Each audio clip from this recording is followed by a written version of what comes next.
أعوذ بالله من الشيطان الرجيم بسم الله الرحمن الرحيم بسم الله الرحمن الرحيم. السلام عليكم ورحمة الله وبركاته. الحمد لله رب العالمین والصلاة والسلام علی رسولہ الامین، اما بعد۔ بڑی خوشی کی بات ہے کہ ہمارے درمیان فضیلت الشیخ ابو زید ضمیر حفظہ اللہ تشریف فرما ہے۔ آپ کا مختصر تعارف پیش کر رہا ہوں میں۔ آپ ہندوستان مہاراشٹرا شہر پونا سے تعلق رکھتے ہیں اور وہاں پر دعوتی سرگرمیوں میں مصروف ہیں، اور نہ صرف پونا شہر میں آپ کے دروس ہوتے ہیں بلکہ اس کے علاوہ ہندوستان کے مختلف مقامات پر، شہروں میں، قصبوں میں، گاؤں میں، جہاں سے بھی دعوت آتی ہے آپ تشریف لے جاتے ہیں اور اپنی دعوت پیش کرتے ہیں۔ کافی خدمات ہیں۔ یہ داخل ہند کی بات ہے، بیرون ہند بھی، یعنی ہندوستان کے باہر بھی، جیسے سعودی عربیہ، ریاض، دمام، جبیل، مختلف شہروں میں شیخ کے پروگرامز ہوتے رہتے ہیں۔ ہم جدہ والوں کے لیے قیمتی موقع ملا الحمدللہ۔ اب دیکھیے، شیخ الحمدللہ تشریف لائے ریاض میں 10 دن شیخ کے مختلف پروگرامز ہوئے ہیں۔ پھر ریاض کے بعد ابھی شیخ جو ہے کل مکہ پہنچے ہیں، عمرے سے فارغ ہوئے ہیں۔ ایک دن ہمیں مل گیا آج کا یہ دن، جو الحمدللہ شیخ نے یہاں پروگرام کے لیے موافقت دی ہے، اور بڑا اہم موضوع لے کر حاضر ہوئے ہیں شیخ۔ اس کے بعد پھر شیخ کا سفر جبیل ہے، وہاں بھی شیخ کے دروس ہوں گے۔ الغرض یہ کہ آپ کا ایک خاص اسلوب ہے، جیسا کہ آپ سب جانتے ہیں، اور جو نہیں جانتے وہ جان لیں کہ بڑا پیارا، بڑا مؤثر، بڑا مخلصانہ انداز آپ کا ہوتا ہے، اور آپ کے علم سے الحمدللہ نہ صرف عوام بلکہ طلاب العلم بھی مستفید ہو رہے ہیں۔ اور اللہ تعالیٰ آپ کی صحت میں مزید تندرستی عطا فرمائے، اللہ عافیت سے رکھے، شیخ کے علم سے سب کو فائدہ اٹھانے کی توفیق عطا فرمائے۔ ہمارے لیے ایک اچھا موقع مل گیا، شیخ تشریف فرما ہیں، ایک اہم موضوع کو لے کر حاضر ہوئے ہیں۔ انشاءاللہ شیخ سے درخواست کرتے ہیں کہ شیخ تشریف لائیں اور اپنی تقریر سے ہم سب کو جو ہے استفادہ کا موقع عنایت فرمائیں۔ فلیتفضل مشکورا ماجورا الشیخ ابو زید ضمیر حفظہ اللہ۔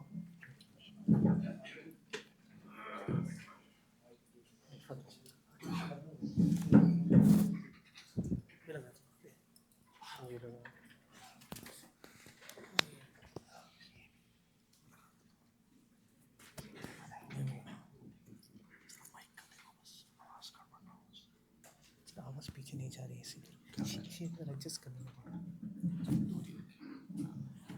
بسم اللہ۔ نہیں کوئی بات۔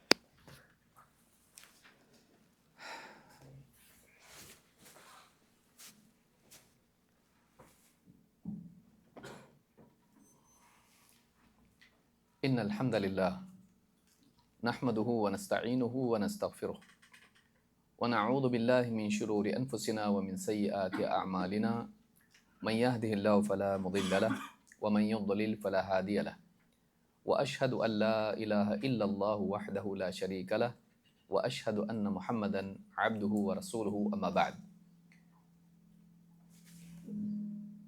فان خير الحديث كتاب الله، وخير الهدي هدي محمد صلی اللہ علیہ وعلى آلہ وسلم، وشر الامور محدثاتها، وكل محدثة بدعة، وكل بدعة ضلالة، وكل ضلالة في النار۔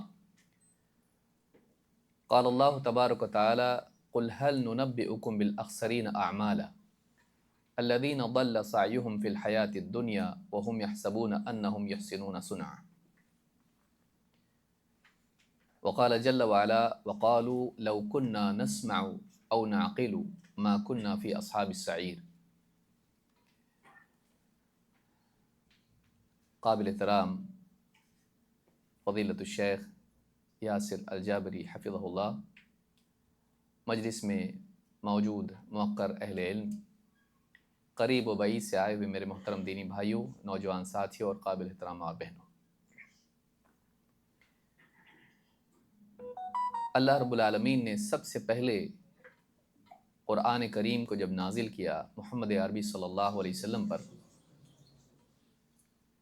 تو 5 آیتیں نازل کی، جو سورۃ العلق کی پہلی 5 آیتیں ہیں۔ ان 5 آیتوں میں اللہ رب العالمین نے انسان کے باب میں اپنے 2 بنیادی احسانات کو ذکر کیا۔ پہلا احسان یہ کہ اللہ تعالیٰ نے انسان کو وجود دیا، دوسرا یہ کہ وجود دینے کے بعد اسے یوں ہی چھوڑ نہیں دیا، بلکہ اللہ تعالیٰ نے اس پر دوسرا احسان یہ کیا کہ اسے علم سے نوازا۔ اللہ تعالیٰ نے فرمایا بسم اللہ الرحمن الرحیم، اقرأ بسم ربک الذی خلق خلق الانسان من علق اقرأ وربک الاکرم الذی علم بالقلم علم الانسان ما لم يعلم۔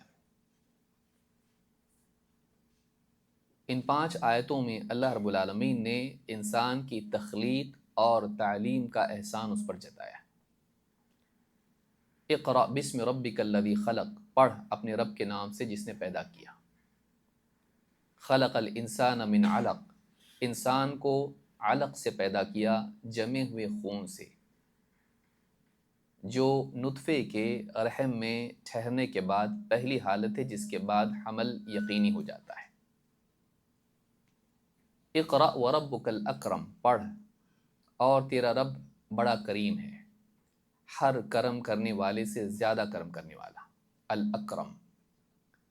الذی علم بالقلم، جس نے قلم کے ذریعے تعلیم دی، علم الانسان ما لم يعلم، انسان کو وہ سکھایا جو نہیں جانتا تھا اور نہ خود سے جان سکتا تھا۔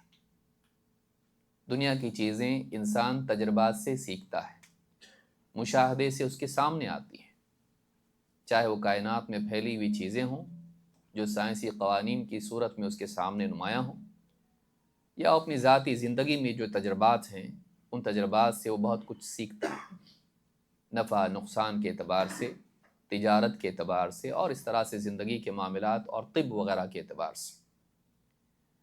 لیکن اللہ کی مرضیات کو، اللہ کیا چاہتا ہے، آخرت کی کامیابی کے اعتبار سے کیا کرنا چاہیے اور کیا نہیں کرنا چاہیے، کون سی چیز جنت میں لے جاتی ہے، کون سی جہنم میں، کیا حلال ہے کیا حرام ہے، اللہ کی عبادت کیسے کی جائے، بلکہ اللہ تعالیٰ کی ذات و صفات کی معرفت کیسے حاصل کی جائے، یقینی طور پر یہ انسان اپنے طور پر معلوم نہیں کر سکتا۔ کچھ چیزیں انسان کی فطرت میں پیوست ہیں، عدل و انصاف اچھا ہے، ظلم برا ہے، سچ اچھا ہے، جھوٹ برا ہے۔ اللہ نے بہت ساری چیزیں انسان کی فطرت میں بھی رکھی ہیں تاکہ انبیاء کی دعوت جب کانوں کے ذریعے سے اس تک پہنچیں، وہ دعوت جب اس تک پہنچے تو اس کے لیے وہ اپنی فطرت کی آواز محسوس ہو، اس کے لیے قبول کرنا آسان ہو جائے۔ لیکن انسان کے لیے اپنے تجربات، اپنی فطرت، اپنے جذبات، دنیا بھر کی معلومات یہ کافی نہیں یہ جاننے کے لیے کہ اللہ تعالیٰ ہم سے کیا چاہتا ہے۔ یہی وجہ ہے کہ اللہ رب العالمین نے ہر زمانے میں نبیوں کو، رسولوں کو بھیجا، رسلا مبشرین و منذرین لئلا یکون للناس علی اللہ حجۃ بعد الرسل۔ اللہ تعالیٰ نے رسول بھیجے، خوشخبری سنانے والے، خبردار کرنے والے، ڈراوا سنانے والے، اس لیے بھیجے تاکہ رسولوں کے آ جانے کے بعد لوگوں کے پاس اللہ کے مقابلے میں کوئی عذر باقی نہ رہے، وہ بہانہ نہ کر سکیں ہم کو معلوم نہیں تھا کہ کیا اچھا ہے کیا برا ہے، کون سا انجام کس اچھائی پر آتا ہے اور برائی پر کیا انجام ہے، ہم نہیں جانتے۔ قیامت کے دن لوگ عذر نہ کریں اس لیے اللہ تعالیٰ نے نبیوں اور رسولوں کو بھیجا جنہوں نے اللہ تعالیٰ کی پسند و ناپسند کو، حق اور باطل کو وضاحت کے ساتھ میں صاف الفاظ میں بیان کیا تاکہ لوگ اس کو سمجھ سکیں۔ یہ علم اصل علم ہے، یہ علم ہے جو انسان کو اللہ سے قریب کرتا ہے، جنت سے قریب کرتا ہے، دنیا اور آخرت میں کامیاب کرتا ہے اور جہنم سے بچاتا ہے۔ دنیاوی علوم اس میں اچھا برا دونوں ہیں، کچھ علوم اچھے ہیں، کچھ علوم برے ہیں، کچھ مفید ہیں، کچھ مضر ہیں، لیکن دینی علم ہمیشہ فائدہ دیتا ہے، دین کا علم ہمیشہ مفید ہوتا ہے۔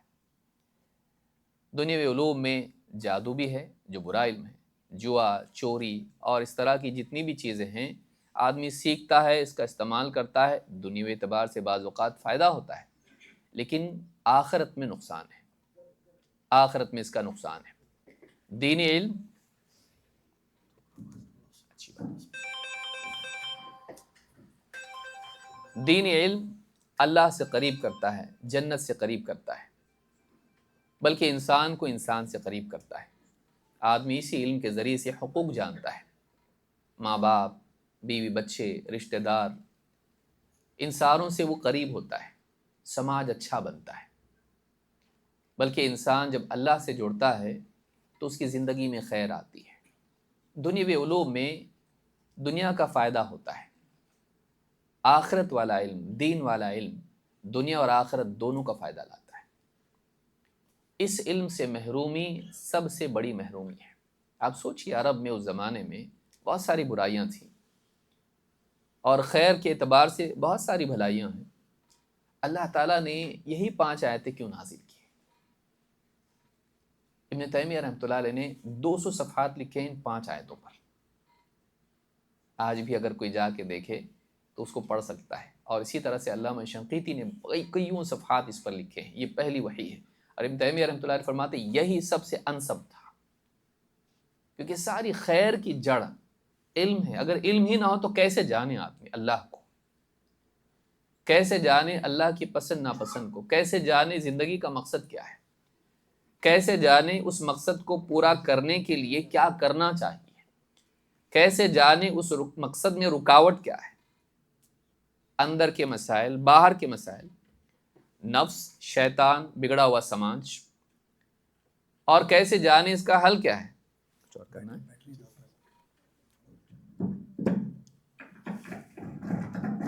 اس کو بند کر کے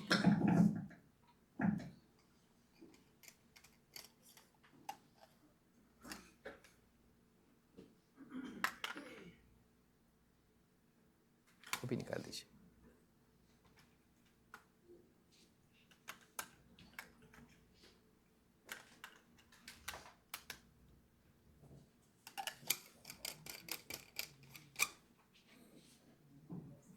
جزاک اللہ خیر۔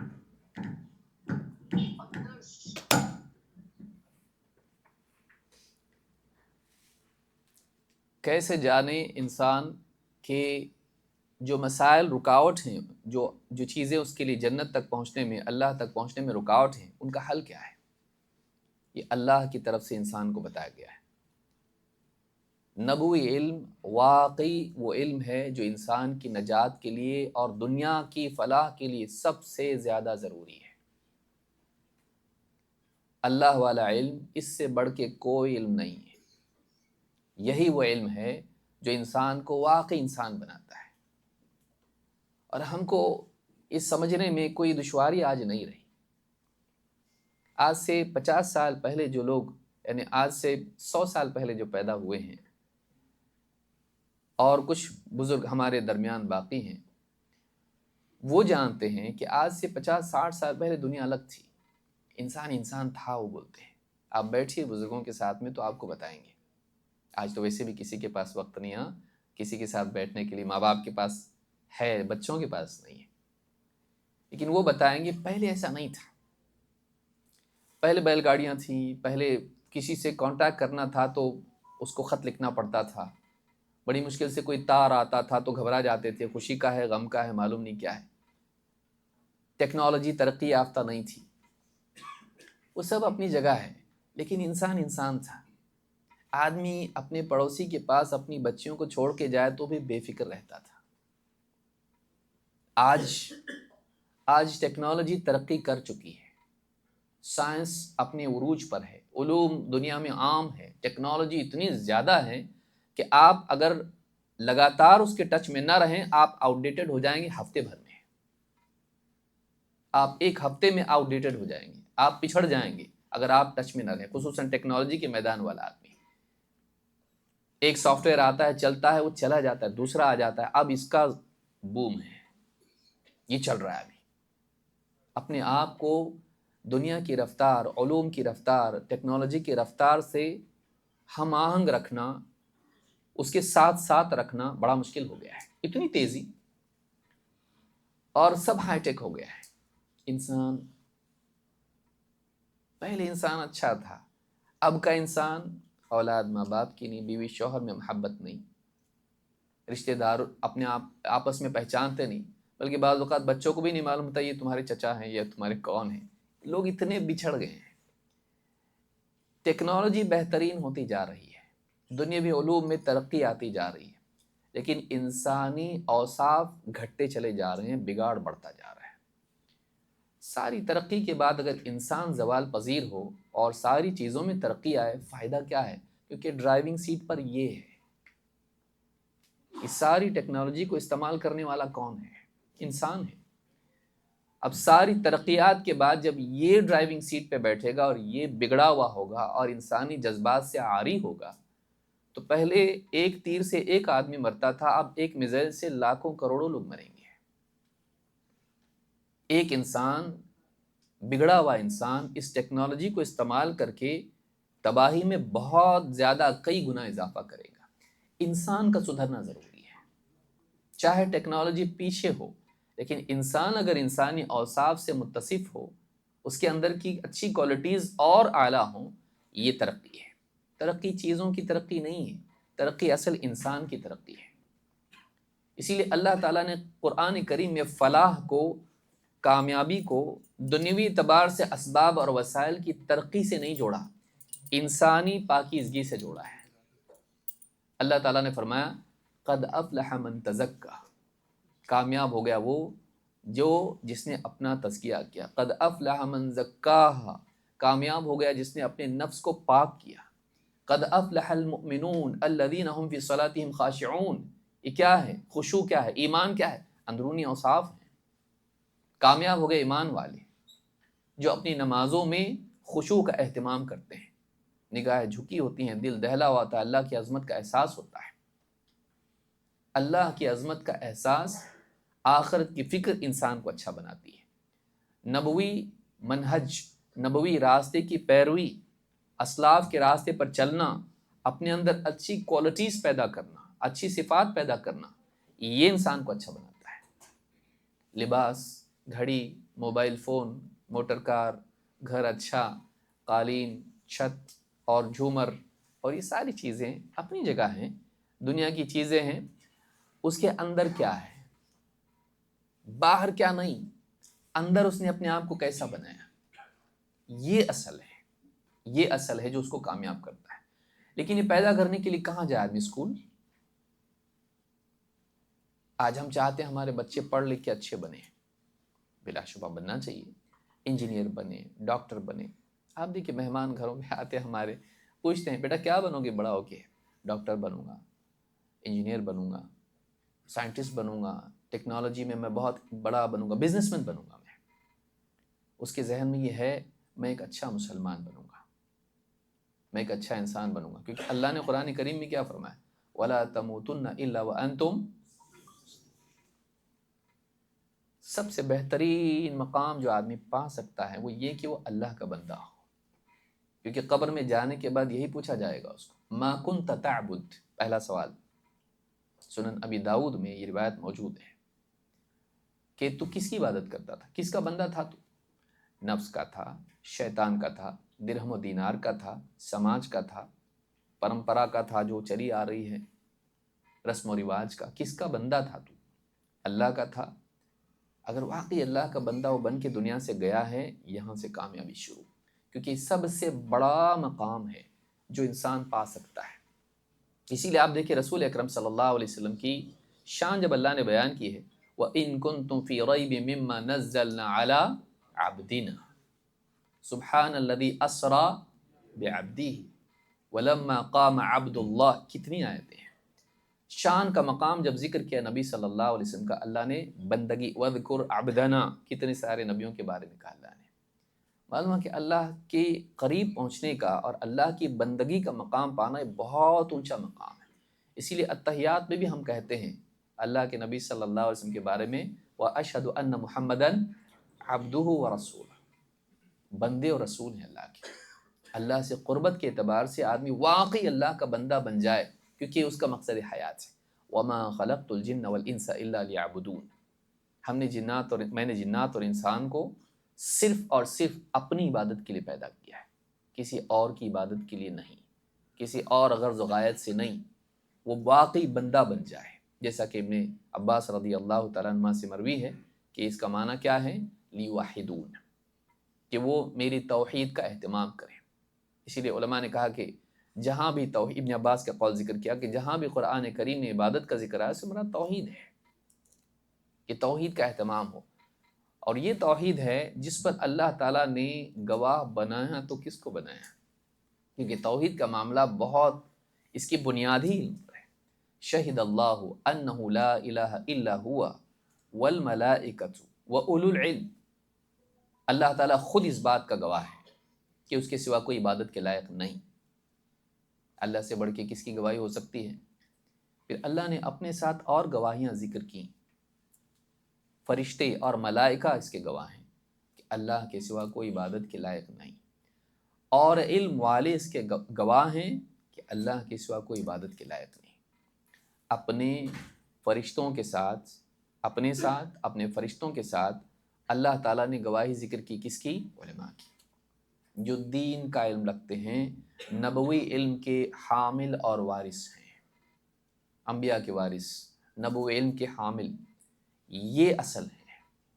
ہمارے سماج میں یہ پروفیسر صاحب ہیں ماشاءاللہ، یہ ڈاکٹر صاحب ہیں ماشاءاللہ، بہت بڑے انجینئر ہیں، اچھی بات، بہت اچھی بات ہے، یہ عالم صاحب ہیں، مسجد کے امام ہیں، فلاں مدرسے میں پڑھتے پڑھاتے ہیں، اچھا ٹھیک ہے، اچھی بات ہے، یہ پیچھے ہیں سب سے، اصل کون ہے؟ یہ ہے۔ بلکہ خطبے میں امام صاحب اگر بول دیں علم حاصل کرو، دین کا علم ضروری ہے، اس کے بغیر نجات نہیں ہوگی، آخرت کی تیاری کرو، عقیدہ صحیح کرنا ضروری ہے، اخلاق صحیح کرنا ضروری ہے، عبادات اور معاملات صحیح ہونے چاہیے، جیسے ممبر سے اترتے امام صاحب خطبہ دیکھے، کوئی نہ کوئی ضرور ان کا ہاتھ پکڑ لیتا ہے، عالم صاحب آپ قوم کو پچھڑا دو گے، آپ دینی علم کا ہی بولے، دنیا کا بھی تو بولیے نا، قرآن میں ہے نا، اللہ نے فرمایا اقرا۔ قوم عالم کو انہیں لازمی سمجھتی ہے کہ آپ دنیا کے علم کے بارے میں بولیے، بلا شبہ دنیاوی علوم ہیں، ان کی اپنی اہمیت ہے، اصل علم کون سا ہے جو بندے کو اللہ سے جوڑتا؟ اگر دنیاوی علوم سے دنیا اچھی بننے والی ہوتی تو جتنے ترقی یافتہ ملک خوش ہوتے ہیں، وہاں انسانی اوصاف اعلیٰ ہوتے، سب سے اچھے بن جاتے لوگ، کیوں؟ کہ ان کے پاس ڈگریاں بہت ساری ہیں۔ نہیں بنی نا دنیا ویسی، نہیں بنی دنیا ویسی، دنیاوی علوم سے دنیا اچھی نہیں بنی، چیزیں اچھی بنی، انسان اچھا نہیں بنا۔ تو انسان نے اچھا نہیں بننا چاہیے، کیا قصور ہے بیچارے کا؟ بلڈنگ اچھی بن جائیں، مشینری اچھی بن جائے، کمپیوٹرز اچھے بن جائیں، پہلے اتنے بڑے بڑے بلڈنگ بھر کے ایک کمپیوٹر ہوتا تھا، آج جیب میں لے کے گھوم رہا ہے آدمی، وہ بھی آج تو کمپیوٹر تو بہت دور کی بات ہے، آج اس سے بھی آگے نکل گئے ہم لوگ، آج آرٹیفیشل انٹیلیجنس تک پہنچ گئے ہم لوگ، اس کے بعد جنرل انٹیلیجنس آئے گا، اس کے بعد اور آنے والا ہے، بہت کچھ آئے گا آگے، اتنی ترقی کر گئے ہم لوگ، انسان پیچھے کیوں جائے؟ معلوم ہے کہ اس ترقی میں انسان اچھا نہیں بنتا ہے، اس علم سے انسان لازمی طور پر اچھا نہیں بنتا ہے، ٹھیک ہے اچھے لوگ بھی دنیا میں ہیں، لیکن اصل وہ علم ہے جس سے انسان اچھا بنتا ہے۔ وَإِن كَانُوا مِن قَبْلُ لَفِي ضَلَالٍ مُبِينٍ، جن کے بارے میں کہا اللہ تعالیٰ نے؟ صحابہ کے بارے میں۔ وہ کون سا علم تھا؟ نیوٹن والا؟ دیکھیے، لَقَدْ مَنَّ اللَّهُ عَلَى الْمُؤْمِنِينَ إِذْ بَعَثَ فِيهِمْ رَسُولًا مِّنْ أَنفُسِهِمْ يَتْلُو عَلَيْهِمْ آيَاتِهِ وَيُزَكِّيهِمْ وَيُعَلِّمُهُمُ الْكِتَابَ وَالْحِكْمَةَ وَإِن كَانُوا مِن قَبْلُ لَفِي ضَلَالٍ مُبِينٍ۔ اللہ نے بہت بڑا احسان کیا اہل ایمان پر جب ان کے درمیان انہی میں سے ایک رسول مبعوث کیا، بھیجا، انسانوں میں سے انسان۔ یہ رسول کیا کرتا ہے؟ سائنس پڑھاتا ہے ان کو، میتھس پڑھاتا ہے ان کو، geography, geometry, physics, chemistry, biology, zoology, oceanology, astronomy, کیا؟ یہ رسول ان کو پڑھاتا ہے، یتلو علیہم آیاتی ہی، انہیں اللہ کی آیتیں پڑھ پڑھ کر سناتا ہے، ویزکیہم، ان کا تزکیہ کرتا ہے، انہیں پاک کرتا ہے برے عقائد سے، برے اخلاق سے، ان کا مزاج دینی بناتا ہے، جاہلیت کے جو اثرات چلے آ رہے تھے لوگوں میں، اس جاہلیت سے ان کو پاک کرتا ہے، وَيُزَكِّيهِمْ، انہیں مہذب کرتا ہے، پیوریفائی کرتا ہے، ان کو بہتر بناتا ہے، وَيُعَلِّمُهُمُ الْكِتَابَ وَالْحِكْمَةَ، اور انہیں کتاب و حکمت کی تعلیم دیتا ہے۔ کتاب و حکمت کیا ہے؟ کتاب کس کی کتاب؟ اللہ کی کتاب. حکمت کیا؟ وزڈم. کون سی وزڈم؟ کنفیوشس کی؟ نہیں، اللہ کی طرف سے دیا ہوا فہم، وہ انڈرسٹینڈنگ جو سب کچھ جاننے والے کی طرف سے دی جاتی ہے، وہ نبیوں کو دیتا ہے اللہ تعالیٰ، اور جس کو چاہتا ہے نبیوں کی تبعیت میں دیتا ہے. یؤتی الحکمت من یشاء ومن یؤت الحکمت فقد اوتی خیرا کثیرا. یہ نبی لوگوں کو اللہ کی آیتیں پڑھ کے سناتا ہے، اور صرف نالج نہیں بلکہ اس کے ساتھ ان کو اچھا انسان بناتا ہے. پریکٹیکل لائف میں ان کے اندر ان کے جذبات کو صحیح کرتا ہے، اور ان کی معلومات کے ساتھ ساتھ ان کے معمولات کو صحیح کرتا ہے. پریکٹیکل لائف میں اس مفید علم کا امپلیمنٹیشن صحیح ہو، اس کی تطبیق صحیح ہو، اس کے لیے ان کو اچھا انسان بناتا ہے. کیونکہ یہود کا مسئلہ کیا تھا؟ ان کے پاس معلومات تھی لیکن ان کے جذبات بگڑے ہوئے تھے، ان کی زندگی میں عمل نہیں تھا. اپنے آپ کو بدلنے کی بجائے انہوں نے اللہ کی کتاب کو ہی بدل دیا. کیوں ہوا؟ خواہش پرستی. تو یہ رسول کیا کرتا ہے؟ ان کو اللہ کی آیتیں پڑھ کے سناتا ہے، لیکن وہ مزاج جو یہود کا تھا اس سے بچاتا ہے، ان کو پاک کرتا ہے، اچھا انسان بناتا ہے، جن کے جذبات صحیح ہوں، اللہ کا خوف ہو، آخرت کی فکر ہو، مخلوق پر ترحم ہو، عمل کا جذبہ ہو، تقوی اور توکل اور اس طرح کے جتنے اوصاف ہیں، یہ ان میں پیدا کرنے کے لیے ان کو بہتر بناتا ہے. کیا یہ ضروری نہیں ہے؟ بہت ضروری ہے. دنیاوی علوم میں یہ ہے. بتائیے، پرسنالٹی ڈیولپمنٹ،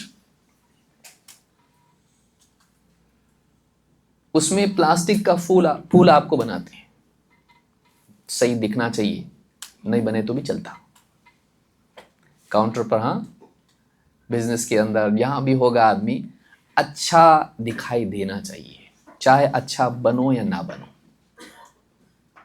اپنے آپ کو بہتر بنا کے. وہی آدمی جو کاؤنٹر پر کسٹمر سے بہت پیار سے بات کرتا ہے، گھر میں اپنے ماں باپ سے بات کرتا ہے ویسی. کیوں نہیں؟ کیوں نہیں؟ اس لیے کہ ان میں کچھ اس کو ملتا نہیں ہے. تو یہ جو اخلاق اس کا ہے، یہ نبیوں والا نہیں ہے، یہ بنیوں والا ہے، نبیوں والا نہیں ہے. نبوی اخلاق کیا ہے؟ اللہ کی خاطر، آخرت کے لیے، آخرت کی کامیابی کے لیے. لیکن اللہ نہ اللہ دکھائی دیتا نہ آخرت. یہ ایمان کے بغیر نہیں ہو سکتا ہے. یہ نبوی علم میں ہوتا ہے. دنیاوی علم، آپ کو اپنے آپ کو اچھا پریزنٹ کرنا ہے، لیکن آپ اچھے ہو نہیں. آپ بیچ رہے ہو چیز، دھوکہ دے کے بیچ رہے، لیکن میٹھی زبان کے ساتھ میں. اس سے دنیا اچھی بنتی نہیں بنتی ہے. یہ پوری جو گفتگو ہماری ہے، اصل میں میرے سامنے ایک عنوان ہے، لیکن مجھ کو محسوس ہوا کہ یہ بولنا بہت ضروری ہے کہ دنیاوی علم کا آج اتنا غلبہ ذہنوں پر ہے کہ اگر کوئی عالم اگر بیٹھ کے دینی علم کے فضائل بیان کریں اور بیچارہ اس میں دنیاوی علم کے بارے میں تھوڑا بھی نہ بولے تو قصوروار مانا جاتا ہے. آپ تو امت کو پچھڑا دو گے. اور اگر وہ بول دے، اگر اس کی شامت آئی ہے، اگر وہ بول دیں کہ دنیاوی علم کچھ نہیں ہے، اصل دینی علم ہے، تو گیا وہ کام سے. ممبر سے اترتے ہی کئی چیل کوے اس کو چیر پھاڑ کر کے گدھ اس کے طوفان کر دیں گے سب لوگ. یہ عالم اس کو ہٹا دو، اس کو دوسرا لاؤ اس کی جگہ پر، کیونکہ یہ قوم کو پیچھے کر دے گا. ہم پیچھے ہوتے ہیں اس سے. پھر صحابہ کیسے آگے تھے؟ اب بتائیے، یہ ساری ترقیات کے ساتھ مسلمان آج ٹیکنالوجی میں پیچھے ہیں؟ نہیں پیچھے، اچھے خاصے مسلمان آگے بھی ہیں. لیکن مسلمان آج پیچھے ہیں یا صحابہ پیچھے تھے؟ دیکھیے، صحابہ آگے تھے. خیر الناس قرنی ثم الذین یلونہم ثم الذین یلونہم. کون سی ٹیکنالوجی تھی ان کے پاس؟ کون سا ناسا تھا ان کے پاس؟ کیا تھا ان کے پاس؟ ان کے پاس اونٹ سواری کے لیے تھا، کھجور کھاتے تھے، دودھ پیتے تھے، چٹائی پر اور بوریے پر سوتے تھے، مٹی کے گھر تھے. کیا تھا؟ مسجد نبوی کی چھت کیسی تھی؟ پانی ٹپکتا تھا بارش کا. صحابی کہتے ہیں نا، اللہ کے نبی صلی اللہ علیہ وسلم فرمایا کہ مجھے رات دکھائی دی گئی، لیلۃ القدر، مجھے وہ رات دکھائی گئی اور میں نے خواب میں دیکھا کہ میری یعنی اس کی وجہ سے میری پیشانی، یعنی آپ نے دیکھا کہ اس میں یعنی بارش ہوئی ہے.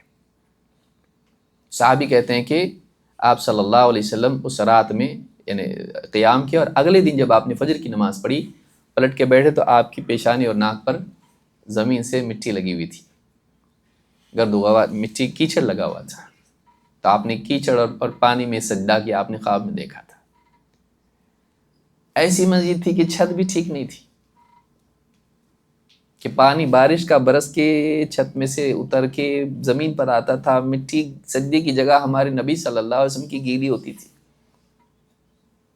کنکریاں مسجدوں میں ہوا کرتی تھی، صحابہ نماز پڑھتے تھے تو اتنی گرم ہو جاتی تھی ظہر کی نماز میں کنکریاں کہ وہ اٹھا لیتے تھے، قیام میں ہاتھ میں رکھتے تھے اس کو، کنکریوں کو، ٹھنڈی ہو جاتی تھی، بھئی یہاں لگے تو تھوڑا کم تکلیف ہوگی، یہاں زیادہ ہوگی تکلیف، تو کچھ کنکریاں اٹھا لیتے تھے اور نماز پڑھتے پڑھتے پھر سجدہ کرتے وہاں ڈال دیتے، اس پہ سجدہ کرتے تھے۔ ایسی مسجد تھی وہ، ہم اے سی میں نماز پڑھ رہے ہیں آج، قالین پر نماز پڑھ رہے ہیں آج ہم، لیکن کیا بات ہے کہ ہم کچھ بھی نہیں ہیں آج، دنیوی اعتبار سے بھی ذلیل ہیں اور دینی اعتبار سے ہمارا حال اللہ جانتا ہے۔ انسانی اوصاف کم تر ہوتے جا رہے ہیں، کیوں؟ اس لیے کہ ہم اس علم کی بجائے کسی اور علم کی طرف دوڑنے لگ گئے ہیں۔ سب کی بات نہیں ہے لیکن ایک بڑا طبقہ ہے، اصل علم یہ ہے، اصل عزت کے لائق علماء ہیں جو اس علم کے حامل ہیں۔ دینی مجالس، علماء، دینی کتابیں، دینی مدارس، مکتب، مدارس، یہ سارا جو ہے یہ اصل ہے۔ ہم یہ نہیں کہتے، اور میں نہیں سمجھتا کوئی عالم یہ کہتا ہو کہ کوئی بھی ڈاکٹر نہیں ہونا چاہیے، کوئی انجینئر نہیں ہونا چاہیے، کوئی بزنس مین نہیں ہونا چاہیے، کوئی سائنٹسٹ نہیں ہونا چاہیے، ہونا چاہیے، لیکن ان کی دینی تربیت اگر نہ ہو تو آپ سماج کو بگڑنے سے نہیں بچا سکتے۔ یہ چراغ کے تیل کی طرح ہے، نہیں جل پائے گا، وہ بگاڑ پیدا ہوگا سماج کے اندر اگر دین نہ ہو۔ اور دین آتا کیسے ہے؟ پیدائشی آ جاتا دین؟ انما العلم بالتعلم، امام البخاری نے تعلیقاً اس کو روایت کیا ہے کہ علم تو سیکھنے سے آتا ہے، علم سیکھنے سے آتا ہے، اس کے لیے کوشش کرنا پڑتا ہے۔ کیا کوشش کرنا پڑتا ہے؟ اس کے لیے بہترین طریقہ وہی ہے جو نبی صلی اللہ علیہ وسلم کے زمانے میں تھا، کہ آپ صلی اللہ علیہ وسلم خود بیٹھ کر صحابہ کو سکھاتے تھے۔ یتلو علیہم آیاتہ ویزکیہم ویعلمہم الکتاب والحکمہ۔ اب یہاں آپ کہیں گے تو ٹھیک ہے نا، ہم تو پڑھتے لکھتے ہیں، انٹرنیٹ پہ ہم اتنا سارا ڈیٹا ہے، ہم تلاش کر لیتے ہیں، گوگل ہے، آج تو پھر چیٹ جی پی ٹی ہے، اور نہ جانے کتنی ساری اس کی بھائی بہن جتنے بھی ہیں اس کے، ان سے ہم حاصل کر لیتے ہیں، اور ہمارے پاس موبائل فون ہے، کچھ بھی ہوا ہم تلاش کر لیتے ہیں، بس کتابیں گھر میں۔ وَيُزَكِّيهِمْ کہاں سے لائیں گے آپ ٹھیک ہے اپنے طور پر مطالعہ آپ نے کر لیا، لیکن دینی مجالس جس میں علماء کے ساتھ صحبت ہوتی ہے، اٹھنا بیٹھنا ہوتا ہے، اور جو تزکیے کا پہلو ہے، آپ اپنا تزکیہ خود ہی کر لیں گے، جبکہ اللہ تعالیٰ نبی صلی اللہ علیہ وسلم کے بارے میں کہہ رہا ہے کہ آپ صحابہ کا تزکیہ کر رہے ہیں۔ اتنے اچھے لوگ اور اتنی بڑی شخصیت، یہ کہاں سے لائیں گے آپ؟ اچھا بنانے میں شخصیت کا بھی اثر ہوتا ہے، ماحول کا بھی اثر ہوتا ہے۔ الرجل علی دین خلیلہ فلینظر احدکم من یخالل، آدمی اپنے دوست کے دین پر ہوتا ہے، دیکھ لے وہ کس کو دوست بنا رہا ہے۔ معلوم ہے کہ صحبت کا دین پر اثر ہوتا ہے، اچھی صحبت اچھا اثر، بری صحبت برا اثر۔ معلم کا اثر ہوتا ہے، علماء کی شخصیات کا اپنا ایک اثر ہوتا ہے، آدمی کے ساتھ بیٹھتا ہے اثر لیتا ہے۔ عطر والا، ہاں بھٹی والا بتایا نا، ان کا اثر ہوتا ہے شخصیت پر۔ کتابوں میں آپ کو صحبت ملتی، انٹرنیٹ پہ صحبت ملتی ہے آپ کو، کہاں سے ملے گی؟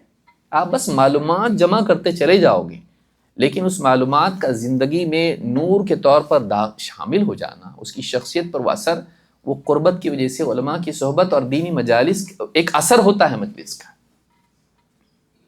اللہ کی طرف سے اس پر فیصلے ہوتے ہیں کچھ۔ دھیرے دھیرے دھیرے دھیرے سماج میں اس چیز کی اہمیت گھٹتی جا رہی ہے۔ کون جائے اٹھ کے گھر پہ بیٹھے بیٹھے میں لائیو سن لیتا ہوں، بس ختم۔ آپ کے درس سے سب ہے ٹھیک ہے، میں ڈاؤن لوڈ کر لوں گا۔ کہاں کا ڈاؤن لوڈ کرے گا، کہاں کا سنے گا؟ مجلس کا جو اثر ہے وہ نہیں آ سکتا ہے۔ ضرورت اس بات کی ہے کہ ہم اس چیز کی اہمیت کو سمجھیں، اور یہ قیامت تک کے لیے ضروری ہے علماء کی صحبت، کیونکہ علماء جب چلے جائیں گے کتابیں باقی نہیں رہیں گی کیا؟ آپ سوچیے، انٹرنیٹ تو اور طاقتور ہوگا، سب کچھ ہوگا نا۔ اللہ کے نبی صلی اللہ علیہ وسلم کیا فرمایا؟ اللہ تعالیٰ علم کو ایسے نہیں اٹھائے گا کہ تم سے چھین لے، ایک دم غائب ہوگا دلوں سے بالکل، اچانک کچھ کرپٹ ہو گیا دل، فائل سب ڈیلیٹ، ایسا ہوگا؟ ایک ایک کر کے علماء کو اٹھاتا جائے گا اللہ تعالیٰ، یہاں تک کہ جب عالم باقی نہیں رہیں گے، حتی اذا لم یبق عالما اتخذ الناس رؤوسا جہالا، جب عالم باقی نہیں رہے گا، لوگ کیا کریں گے؟ پھر جاہلوں کو اپنا پیشوا سردار بنائیں گے. فسئلوا فافتوا بغیر علم، ان سے پوچھیں گے، وہ بغیر علم کے جواب دیں گے. فضلوا واضلوا، خود بھی گمراہ ہوں گے، دوسروں کو بھی گمراہ کریں گے. علماء کو آپ کیا سمجھتے ہیں؟ ہمارے ہاں لوگوں کا یعنی ناپنے کا پیمانہ جو ہے ان کا پے چیک ہے. یہ ایک مہینے میں ایک ملین کماتے ہیں، یہ مولوی صاحب ہیں، ان کی تنخواہ جو اتنی ہے. تو ہمارے ہاں جو ہے دنیوی اعتبار سے کتنا ہے، اس سے دھوکہ مت کھائیے. پے چیک ایکچولی جو اصل جو انسان کو ملنے والا وہ آخرت کے اعتبار سے اصل ہے. یہ تو سب چھوڑ کے جانا ہے ہم کو، یہاں پہ آخرت کا اجر اصل ہے. عالم کا دیکھیے آپ، جو واقعی اللہ سے ڈرنے والا، صحیح منہج پر عالم ہے اور اخلاص کے ساتھ کام کر رہا ہے، سنت کے مطابق کام کر رہا ہے، ایسے عالم کو آپ دیکھیے وہ ساروں کا ثواب لوٹ رہا ہے. اگر 10 آدمیوں کو نمازی بناتا ہے، 10 کی نمازیں اس کے اکاؤنٹ میں جاتی ہیں. 10 کو اگر حج پر کھڑا کر دیتا ہے، اس کا حج اس کے، آپ سوچیے یہ اصل چیز ہے جو جمع کر رہا ہے وہ، اس کے برابر کوئی ہو سکتا ہے؟ اور اگر توحید پر، کفر سے، شرک سے نکال کے توحید پر اس کو کھڑا کر دے، بتائیے اس کا اجر کہاں؟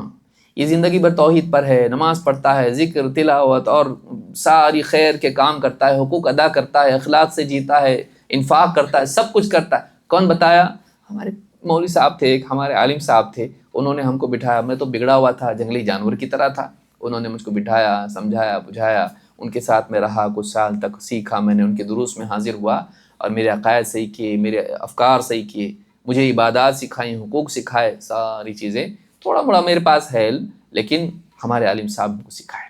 یہ پوری زندگی بھر کا اس کا جو بھی کیا کرایا ہے وہ سب اس عالم کے نام عمل میں جائے گا، اگر اس نے اخلاص کے ساتھ کیا ہے تو. تھوڑا ہی اچھا، آخرت میں جب جائے گا، یہاں کا چھوڑ کے جانا ہے، وہاں ساری نیکیاں، بتائیے کتنا بڑا. اب ظاہر بات، جیسی نیکیاں ہوں گی ویسا مرتبہ ہوگا. جیسی نیکیاں ہوں گی، ایمان اور عمل کے اعتبار سے آدمی جس مرتبے پر ہوگا، آخرت میں اس کو جنت میں ویسا مرتبہ ملے گا. اصل کامیابی یہ ہے. یہاں اچھا کھانا، اچھا پینا، کیا ہے؟ پیشاب پاخانہ بن کے سب نکل گیا. اچھا پہنا، بوسیدہ ہوں گے ایک دن کپڑے، اور نہیں ہوئے تو کفن پہناتے وقت نکال دیے جائیں گے. گھڑی سے لے کے ساری آپ کی والٹ سب نکال لیا جائے گا. یہ تو یہیں چھوڑ کے جاتا آدمی، ایک دم ویزیبل ہے. یہ بھائی سب لے لیتے ہیں، یہ تو اس میں کسی کو شک بھی نہیں ہے. وہاں کچھ جاتا ہی نہیں، یہاں کا یہیں رہتا ہے. بلکہ موٹر کار بھی اس کے لیے اچھی گاڑی میں گھومتا تھا. وہ جنازہ کندھوں پہ جا رہا ہے، جاؤ اس میں اب جنازے میں، 4 پائی کے اوپر. بہت بڑے گھر میں رہتا تھا، ابھی نہیں. ویسا عالی شان گھر اس کے لیے بنائیں گے، نہیں بناتے ویسا. غلام ہو، بادشاہ ہو، امیر ہو، غریب ہو، سب وہی مٹی کا گھر ہے. کیا لے کے گیا پھر یہاں سے؟ یہاں کا تو یہیں چھوڑ دیتا ہے، پوری زندگی اس کے لیے لگا دیا. پھر افسوس، کچھ تو دو اس کو لے جانے کے لیے. وہاں کام نہیں آتا، یہ وہاں کوئی حیثیت نہیں اس کی. یہ دینی مجالس میں کیوں نہیں آتا تھا؟ بہت بزی تھا. کیا کرتا تھا؟ جاب کرتا تھا، اوور ٹائم کرتا تھا، بہت کماتا تھا. تو وہ تو رہ گیا یہاں پہ. پھر دین نہیں سکھانا اس نے، گیا ایسے ہی گیا بغیر دین کے. اس کے پاس دینی مجالس کے لیے، دین پر عمل کرنے کے لیے وقت نہیں تھا اس کے پاس. دنیا کے لیے اس نے پوری زندگی لگا دی، جوانی سے لے کے بڑھاپے تک. بلکہ ریٹائرڈ ہونے کے بعد بھی کچھ نہ کچھ کرتے رہو بھائی. ہوتا ہے نا آدمی کے ذہن میں، خالی نہیں بیٹھنا، بچوں پہ ڈپینڈ نہیں رہنا. وہ ایک ہے فلسفی، اپنی عزت کم ہو جاتی اس سے. ٹھیک ہے، کرو دینی مجالس. اس کے بارے میں کبھی نہیں سوچا کہ وہاں عزت کم ہو جائے گی. جاہل کا جاہل وہاں جائے گا، بے دین وہاں پہ جائے گا، قبر میں بے عزتی ہوگی، حشر میں بے عزتی ہوگی. اللہ کے سامنے پیش ہونا ہے. کیسے پیش ہوں گا میں اپنے مالک کے سامنے؟ میں نے سب جانا، ادھر فلانا منسٹر کون تھا، فلانا ملک کے فٹ بال کے ٹیم میں کون سے پلیئرز ہیں، فلانا سونے کا بھاؤ کیا ہے، کم ہوا زیادہ ہوا، سب میں دیکھتا رہتا تھا۔ بلکہ اسٹاک ایکسچینج بھی میں نے اپلیکیشن ڈاؤن لوڈ کیا تھا، کئیوں کو کروایا بھی تھا۔ چیک کرتے رہو، اسٹاک نیچے اوپر ہوتا رہتا ہے، دیکھو بزنس کے لیے ضروری ہے، ٹچ میں رہنا چاہیے۔ اللہ سے بھی تیرا تعلق صحیح تھا؟ سب جانتا تھا، اللہ کے بارے میں تو کیا جانتا تھا؟ رسول صلی اللہ علیہ وسلم کے بارے میں کیا جانتا تھا؟ آخرت کے مراحل کے بارے میں کیا جانتا تھا؟ دوائیں سب معلوم تھی، پیٹ دکھتا ہے ادھر آؤ میں بتاتا ہوں یہ دوا ہے، سر درد ہے یہ دوا کھاؤ، یہ نسخہ ہے دیکھو گھر بیٹھے بنا سکتے ہیں، سب معلوم تھا اس کو۔ دل کی اصلاح کا نسخہ کیا ہے؟ جو دل اللہ سے غافل ہے، جس دل میں بگاڑ ہے، بد اخلاقی ہے، یقین کی کمی ہے، اس کے علاج کے لیے کیا کیا؟ کبھی ڈھونڈا کوئی علاج؟ ساری انسانیت میں سب سے زیادہ حکمت جاننے والے محمد الرسول اللہ صلی اللہ علیہ وسلم، جن کو اللہ نے حکمت کا معلم بنایا، ان کی حدیثیں، ان کی تعلیمات نہیں معلوم؟ انہوں نے کیا بتایا کیسے سدھرنا چاہیے؟ جسم کی اصلاح کے لیے تو نے بہت کچھ کیا، دل کی اصلاح کے لیے تو نے اپنی جذبات کی اصلاح کے لیے، اپنی سوچ کی اصلاح کے لیے کیا کیا؟ یہ دینی مجالس ہیں جن میں یہ ہوتا ہے، کالجز، سکولز، اور اسی طرح سے بہت سارے پرسنالٹی ڈیولپمنٹ کے کورسز، وہ نہیں بناتے آپ کو، وہ نہیں بناتے آپ کو، وہ آپ کو دنیوی اعتبار سے بہتر بلکہ دنیوی میدان کے اعتبار سے، تعلیمی میدان ہو یا اسی طرح سے دنیوی اس طرح کی پرسنالٹی ڈیولپمنٹ کی چیزیں ہوں، اس میں آپ کو چالاکی سکھائی جاتی ہے، سمجھداری نہیں، چالاکی۔ کیسے آپ چالاک بن کے پروفٹ حاصل کر سکتے، وہ سارا پروفٹ اور لاس کے اوپر ڈیپینڈ کرتا ہے۔ آپ کو زیادہ سے زیادہ کمانا ہے، اور کھونا بھی ہے تو زیادہ پانے کے لیے، کھونا بھی ہے تو آپ کا کھونا بھی دنیا کا انویسٹمنٹ ہونا چاہیے، ورنہ مت کھوئیے۔ یہ سکھاتے ہیں وہاں پہ، لیکن یہاں دین کے میدان میں آدمی آخرت کے انویسٹمنٹ کے لیے کرتا ہے، یہ دینی مجالس میں ہوتا ہے۔ تو یہ بنیادی نقطہ یہ ہے کہ اچھا دکھنا ہے یا بننا ہے، سوال یہ ہے۔ اور کامیابی کہاں تک کی چاہیے، دنیا تک کی یا آخرت میں بھی ایکسٹینڈ ہو وہ کامیابی؟ یہ دینی علم کے بغیر نہیں ہو سکتا ہے۔ اللہ تعالیٰ نے قرآن کریم میں فرمایا کہ جہنم میں جانے کے بعد میں جہنمی افسوس کریں گے۔ جب برا وقت آتا ہے نا تو آدمی اپنی غلطیوں پہ پچھتاتا ہے، جب تک کہ برا وقت دیکھتا نہیں وہ سوچتا ہے سب ٹھیک ہو جائے گا، سب صحیح ہو جائے گا، غفلت میں جیتا رہتا ہے۔ انجام دیکھ کے سدھرنا کوئی مطلب نہیں ہے، انجام دیکھ کر تو جانور بھی سدھر جاتا ہے، لاٹھی دیکھ کے جانور بھی دور ہو جاتا ہے، یہاں منہ نہیں ڈالنا۔ مارکیٹ میں اگر جانور آ جائے، کوئی سبزی ترکاری رکھی ہو، کوئی بیچ رہا ہے، ڈنڈا ایسے کرتا پیچھے ہٹ جاتا ہو اور مار کھا کے بھاگتا بھی ہے، پھر واپس آپ دی کی بلی کو 2-3 آپ چھڑی لگا دیجیے، آپ کے قریب بھی نہیں آئے گی۔ تو اس طرح تو جانور کا حال ہے۔ انسان سوچ کے صحیح ہوتا ہے، مستقبل کا جو کانسیپٹ ہے، فیوچر کے بارے میں سوچ کے آج تیاری کرتا ہے، یہ انسان ہے، اور وہ نہ کرے تو پھر جانور میں اس میں فرق کیا ہے؟ دینی مجالس میں آدمی آتا ہے، ان مجالس میں آدمی سدھرتا ہے، لیکن قیامت کے دن جہنم میں جانے والے کیا کہیں گے؟ وقالوا، اللہ نے ذکر کیا اس کو قرآن کریم میں، وقالوا لو كنا نسمع او نعقل ما كنا في اصحاب السعیر، وہ کہیں گے کاش کہ ہم لوگ سنتے یا سوچتے، عقل سے کام لیتے، سمجھداری سے کام لیتے تو ہم جہنمیوں میں نہیں بنتے، ان میں شامل نہیں ہوتے، ہم جہنم میں نہیں آتے۔ اگر ہم نے سنا ہوتا، سوچا ہوتا اہل حق کی بات کو، نبیوں کی بات کو، اگر نبی نہیں ہیں تو نبیوں کے وارثوں کی بات کو، دعات کو ہم نے سنا ہوتا، حق کی طرف، خیر کی طرف دعوت دینے والے کو سنا ہوتا ہم نے، کاش۔ معلوم ہوا کہ نہیں سنے، ہم نے سننے کے لیے آئے بھی نہیں کبھی۔ آئیے دین کی بات سننے کے لیے، قرآن و سنت کی بات سننے کے لیے، عقیدے اور توحید اور اتباع سنت کی بات سننے کے لیے، اخلاقی عبادات کی بات سننے کے لیے آئیے، نہیں سنے ہم نے، بہت بزی تھے ہم لوگ۔ وقالوا لو كنا نسمع، کاش کہ ہم سنتے، او نعقل، سنے ہوئے پر غور کرتے ہیں. افلا یتدبرون القرآن، یہ قرآن میں غور کیوں نہیں کرتے؟ سنی انسنی نہیں کرتے، بلکہ سننے کو ایمان کا ذریعہ بناتے ہیں. ربنا اننا سمعنا منادیا ینادی للایمان ان آمنوا بربکم فآمنا، ہم نے سنا ایک پکارنے والا پکار رہا تھا، ایمان کی پکار لگا رہا تھا. ینادی للایمان، کیا کہہ رہا تھا؟ ان آمنوا بربکم، اپنے رب پر ایمان لے آؤ. تو کیا ہوا؟ ہم نے اس کی بات سنی، ہم ایمان لے آئے. علم کے تقاضے کو پورا کرنا، سنا اور ہم نے اس کے تقاضے کو پورا کیا. ایمان لانا، کیا ایمان لے آئے. تو یہ جو علم ہے، یہ علم ہماری زندگی میں آئے، اس سے تبدیلی آئے. جو لوگ نہیں سنتے ہیں، دینی مجالس میں نہیں آتے ہیں، وہ یہ سوچتے ہیں کہ ہم لوگ اور دیکھیے وقت اتنا تیزی سے گزر جاتا ہے کہ احساس نہیں ہوتا ہے. دن، ہفتے، مہینے، سال نکل جاتے ہیں اور آدمی دینی مجالس میں نہیں آتا ہے. اس کا دل سخت سے سخت تر ہوتا چلا جاتا ہے. دینی مجالس کا ایک اثر ہوتا ہے انسان کے دل پر. اللہ کے نبی صلی اللہ علیہ وسلم کے صحابی حنظلہ رضی اللہ تعالیٰ عنہ بیٹھے اللہ کے نبی صلی اللہ علیہ وسلم کی مجلس میں. جنت کا تذکرہ آیا، جہنم کا تذکرہ آیا، آخرت کی فکر پیدا ہوئی، واعظ و نصیحت کا اثر. اور اللہ کے نبی صلی اللہ علیہ وسلم واعظ کریں، اس سے بہتر کون واعظ کرنے والا ہو سکتا ہے؟ بعثت معلماً، آپ نے کہا تھا کہ میں معلم بنا کر بھیجا گیا. واقعی ٹیچر کیسا ہونا چاہیے؟ نبی صلی اللہ علیہ وسلم، کہ جس کی شخصیت خود اس علم کے مطابق ہو، جس کو اچھے سے سمجھانا آتا ہو اور ایسے بتانا آتا ہو کہ دل میں بات اترے، اثر ہو زندگی میں.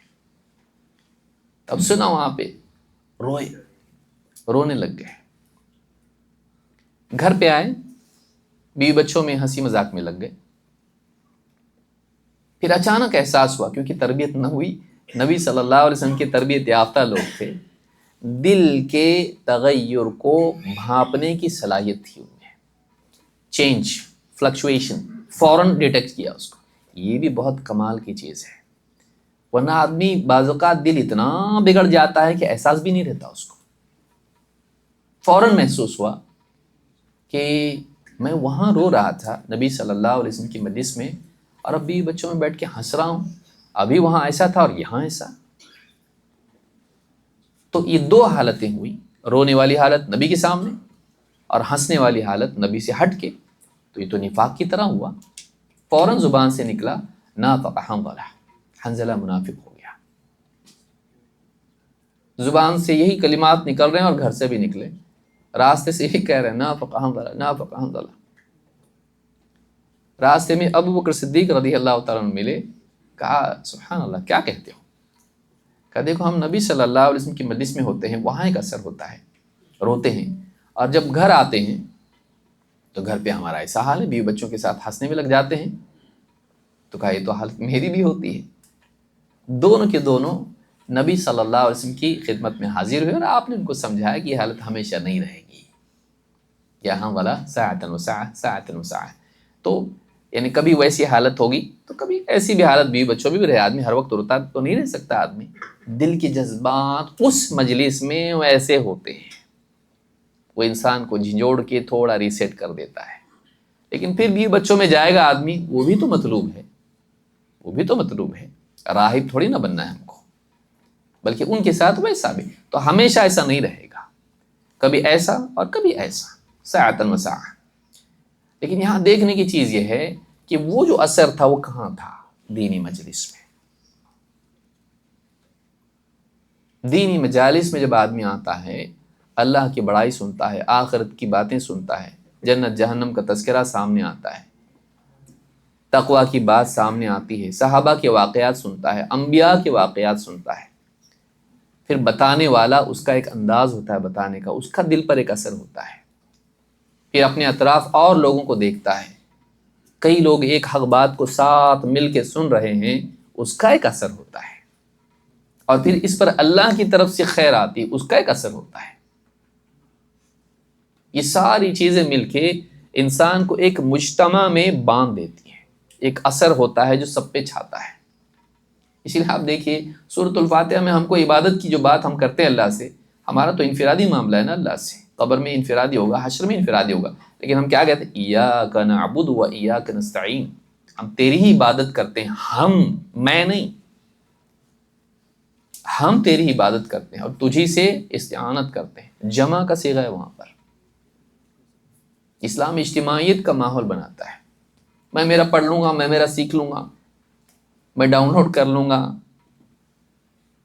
دینی ماحول۔ آپ دیکھیے نبی صلی اللہ علیہ وسلم کیا کیا، آپ صحابہ کو بٹھا کے ایک ساتھ، حتیٰ کہ حضرت عمر رضی اللہ تعالیٰ عنہ ہر دن نہیں آ پاتے تھے، تو اپنے پڑوسی سے انہوں نے ایک معاہدہ کیا تھا، ایک دن تم جانا، ایک دن میں جاؤں گا۔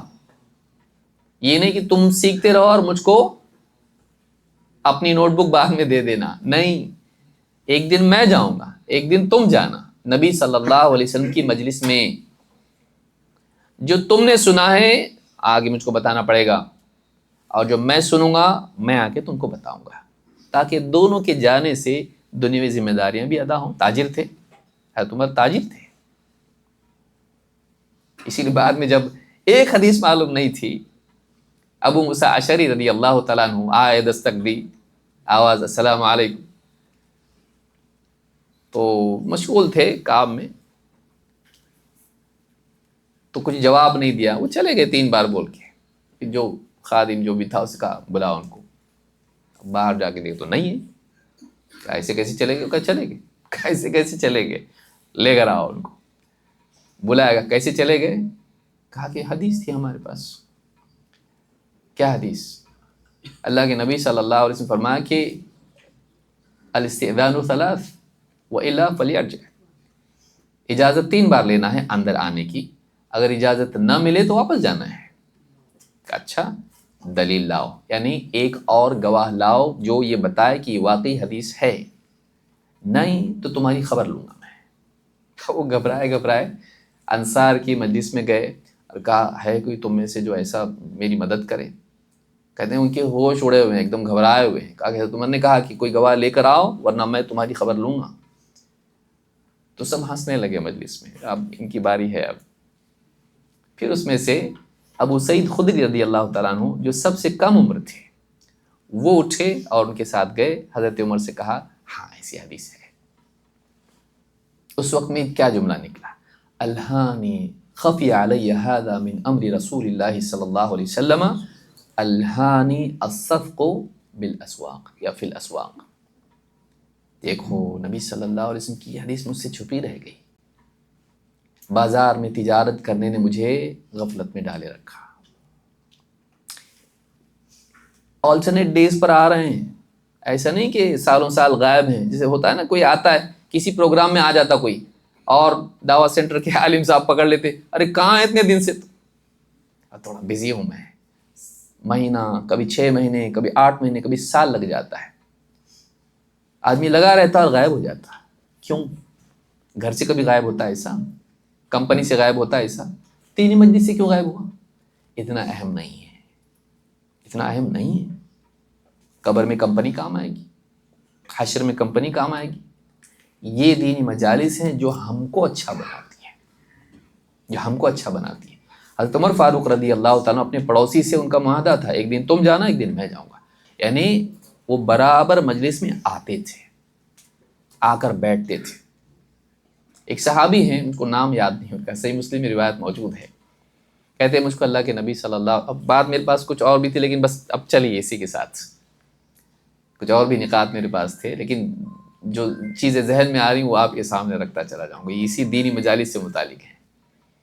کہتے ہیں میں اللہ کے نبی، یعنی یہ اس لیے بتا رہا ہوں کہ ایک وقت آتا ہے کوئی آدمی مل جاتا، مثلا دعوت سینٹر چلیے، جالیات میں چلیے، دینی مجالس میں چلیے، وہاں پر فلاں کورس ہو رہا ہے، کہا ہم نے بہت اٹینڈ کیا ہے، تم جب سعودی نہیں آئے تھے نا، ہم تب آئے ہوئے ہیں، اور ہاں، اور میں اتنے سالوں سے یہاں پر ہوں، تم نئے ہو، جاؤ سیکھو، بہت خوشی کی بات ہے، ہم سب دیکھ چکے ہیں، ہم نے سیکھ لیا ہے سب کچھ، کتنے کورسز اٹینڈ کیے ہم نے، بہت کیے، اور پھر بعد میں آنا چھوڑ دیتا ہوں۔ کیونکہ وہ اکابرین میں شامل ہو جاتا ہے، اس کو سب آتا ہے۔ اب کہتے ہیں میں صدقے کی جو یعنی زکوٰۃ کی جو جانور ہوتے تھے ان کو چرانے کی ذمہ داری مجھ کو دی تھی اللہ کے نبی صلی اللہ علیہ وسلم۔ تو میں گیا اور پورا دن بھر چراتا رہا، اور پھر شام میں اونٹ لا کے میں نے وہ باندھے، اور میں دیکھا تو نبی صلی اللہ علیہ وسلم کی مجلس لگی ہوئی تھی اور صحابہ اس میں بیٹھے ہوئے تھے۔ میں آ کے پیچھے بیٹھ گیا جہاں مجھ کو جگہ مل گئی۔ اللہ کے نبی صلی اللہ علیہ وسلم نے بتایا کہ جو شخص اسی طرح نماز پڑھے کہ نماز میں اس کا دل نماز میں رہے، کہیں اور غافل نہ ہو، اپنے جی میں وہ باتیں نہ کرے، غفلت کے ساتھ نماز ادا نہ کرے، تو ایسے آدمی کے لیے اس کی مغفرت ہو جاتی ہے، اس کے لیے یہ اجر ہے۔ میں نے کہا کیا خوب، کتنی زبردست بات ہے۔ آگے سے میں نے ایک آدمی کی آواز سنی، اس نے کہا اس سے پہلے جو بولے نا وہ اور بھی زبردست ہے، وہ اور بھی اچھا ہے۔ آپ نے بتایا کہ جو آدمی وضو کرے اور وضو کے بعد یہ دعا پڑھے اس کے لیے جنت کے 8 دروازے کھل جاتے ہیں۔ میں نے دیکھا کون ہے یہ جو بول رہا ہے، تو دیکھا یہ عمر بن خطاب رضی اللہ تعالیٰ عنہ ہے، جو مکہ سے ساتھ میں ہیں نبی صلی اللہ علیہ وسلم کے، اور مدینہ میں ہجرت کر کے آئے ہیں تو بھی مجلس میں ہیں، آگے بیٹھے ہوئے ہیں۔ یہ نہیں کہ ہم لوگوں نے بہت اٹینڈ کیا ہے مکہ میں، سارے کلاس اٹینڈ کیے ہم لوگوں نے، دائرہ ارقم میں ادھر ادھر سب پڑھے ہم لوگ۔ اب بچے لوگوں کا کام ہے سیکھو، تم لوگ اچھے سے سیکھو، دیکھو اور مجھے بتاؤ بھی آگے۔ ایسے تھے وہ لوگ؟ نہیں، وہ لوگ آخری وقت تک چمٹے رہتے تھے نبی صلی اللہ علیہ وسلم سے کہ کچھ نہ کچھ ایسا ہوگا جو ہم کو نہیں معلوم ہوگا۔ اور یاد رکھیے کہ علم کا یعنی مقصود صرف معلومات نہیں ہے، علم کا اصل مقصود ایمان کا اضافہ ہے۔ قرآن کریم میں اللہ تعالیٰ نے قرآن کے بارے میں کیا فرمایا؟ وَإِذَا تُلِيَتْ عَلَيْهِمْ آيَاتُهُ، علم بڑھ جاتا ان کا، بہت نالجبل ہو جاتے، ایک دم ہاں ایکسپرٹ بن جاتے قرآن کی۔ کیا فرمایا اللہ نے؟ بلا شبہ علم ہے اس میں، لیکن وہ علم کس فائدے کا جس میں ایمان کی آمیزش نہ ہو؟ وہ علم کس فائدے کا جس میں ایمان کی آمیزش، جو ایمان بڑھائے نہیں، ایسا کون سا علم ہے؟ کیسا علم ہے یہ؟ وَإِذَا تُلِيَتْ عَلَيْهِمْ آيَاتُهُ، جب اللہ کی آیتیں ان کے سامنے پڑھی جاتی ہیں، زادتہم ایمانا، وہ ایمان میں بڑھ جاتے ہیں۔ وہ آدمی جو محض علم کے لیے دینی مجالس میں آئے، ایک وقت کے بعد اس کا گھڑا بھر جائے گا اور وہ ڈسکنیکٹ ہو جائے گا۔ وہ آدمی جو ایمان کے اضافے کے لیے آتا ہے، وہ اس ٹاپک پر بھی آئے گا جو وہ 10 بار سن چکا ہے، کیونکہ مجھ کو ایمان بڑھانا ہے اپنا، اللہ کی بات، رسول کی بات، آخرت کی فکر، اپنا اصلاح، دل کے حال کو بہتر بنانا، یقین میں اضافہ، توکل، اور اسی طرح سے خشیت، خشوع، رجا اور خوف اور محبت، سارے جذبات میرے دل میں اور تازہ ہونا چاہیے۔ اپنے ایمان کی تجدید کے لیے جو آئے گا، ایسا آدمی کبھی تھکے گا نہیں آنے سے، کبھی رکے گا نہیں۔ ہم دینی مجالس میں آئیں اس کے لیے نہیں کہ میری معلومات بڑھنا چاہیے، ایک وقت کے بعد تو بہت کچھ معلوم ہو جائے گا آپ کو، آپ سینئر بن جاؤ گے، بعد میں پھر آپ بولو گے اب تو سب پڑھ لی، ختم ہو گیا۔ العقیدۃ الواسطیہ ہوا، اس سے پہلے کتاب التوحید ہوا، اس سے پہلے اصول ثلاثہ ہوا، اس کے بعد بلوغ المرام ہوا، اس کے بعد کتنی چیزیں ہم نے درر البیہ بھی پڑھے، وہ بھی پڑھے، یہ بھی پڑھے، سب پڑھے، ہم لوگ فرائض تک پہنچ گئے ایک دم۔ اب آپ لوگ نوافل پڑھو، ایک وقت کے بعد آپ کو لگے گا بس۔ لیکن واقعی علم یہ ہے جو انسان کے دل میں وہ جذبات پیدا کرے جو اللہ چاہتا ہے۔ ان جذبات کہاں پیدا ہوں گے؟ وہ دینی مجالس میں پیدا ہوتے ہیں۔ آدمی سنتا ہے، بیٹھے بیٹھے پھر اپنا محاسبہ کرتا ہے، اپنا محاسبہ، تو آیا کیس پہ؟ یہ تیرے اندر دل میں معلومات کے طور پر آیا، تیری زندگی میں آیا؟ یہ زندگی میں آنا ضروری نہیں ہے، زندگی میں آنا ضروری ہے، صرف اس کے ہارڈ ڈسک میں جمع کر لیا اس نے، اس کی معلومات میں آ گیا وہ، بس۔ زندگی میں آیا کیا؟ زندگی میں نہیں آیا تو کیا فائدہ؟ اگر وہ زندگی میں اس کے نہ آئیں، یقین کے اثرات دل میں نہ آئیں، تقویٰ کے اثرات دل میں، تقویٰ کے معلوم ہے ہاں کس لفظ سے بنا ہوا ہے، یقین کس لفظ سے بنا ہے، لغت میں ایسا ہے، لسان العرب میں ایسا ہے، فلاں نے اس کے بارے میں یہ کتاب لکھی ہے، ہاں، لیکن تو کیا ہے؟ تو بنا کیا ابھی؟ اگر تو نہیں بنا تو کیا فائدہ؟ تو اگر نہیں بنا تو کیا فائدہ؟ صرف معلومات جمع کر لینے سے نہیں ہوتا ہے۔ دینی مجالس میں کیوں علماء بلاتے ہیں؟ ان مجالس میں آدمی بنتا ہے، ان مجالس میں آدمی بنتا ہے۔ علم بہت ضروری ہے، لیکن علمی مجالس میں آنا یہ اس لیے بھی ضروری ہے کہ انسان اللہ تعالیٰ کی رحمت کا حقدار بنتا ہے۔ میں 2-3 حدیثیں کہہ کے اپنی بات کو ختم کروں گا، میرے پاس بہت تقریباً 4-5 منٹ باقی ہیں بس۔ اللہ تعالیٰ ہم سب کو دینی مجالس میں آنے کی توفیق عطا فرمائے، اور کبھی اس غلطی میں اللہ ہم کو مبتلا نہ کرے، نہ غلط فہمی میں، نہ بد کلامی میں، کہ ہم دینی علوم کے مقابلے میں دنیاوی علوم کو زیادہ اہمیت دینے والے بنے۔ ان کی اپنی ایک منفعت ہے، ان کا اپنا ایک فائدہ ہے، لیکن وہ دینی علم کے برابر کبھی نہیں ہو سکتے۔ اگر ایسا ہوتا، وہ اتنے ضروری تھے، اللہ نبیوں کو وہ علم دیتا کہ یہ سکھاؤ، کھیتی باڑی سکھاؤ، کپڑے بنانا سکھاؤ، برتن بنانا سکھاؤ۔ بتایا اللہ نے؟ نہیں۔ وہ انسان کرتا رہے گا، تجربے سے اس میں اضافہ ہوتا رہے گا، بہتر سے بہتر ہوگا۔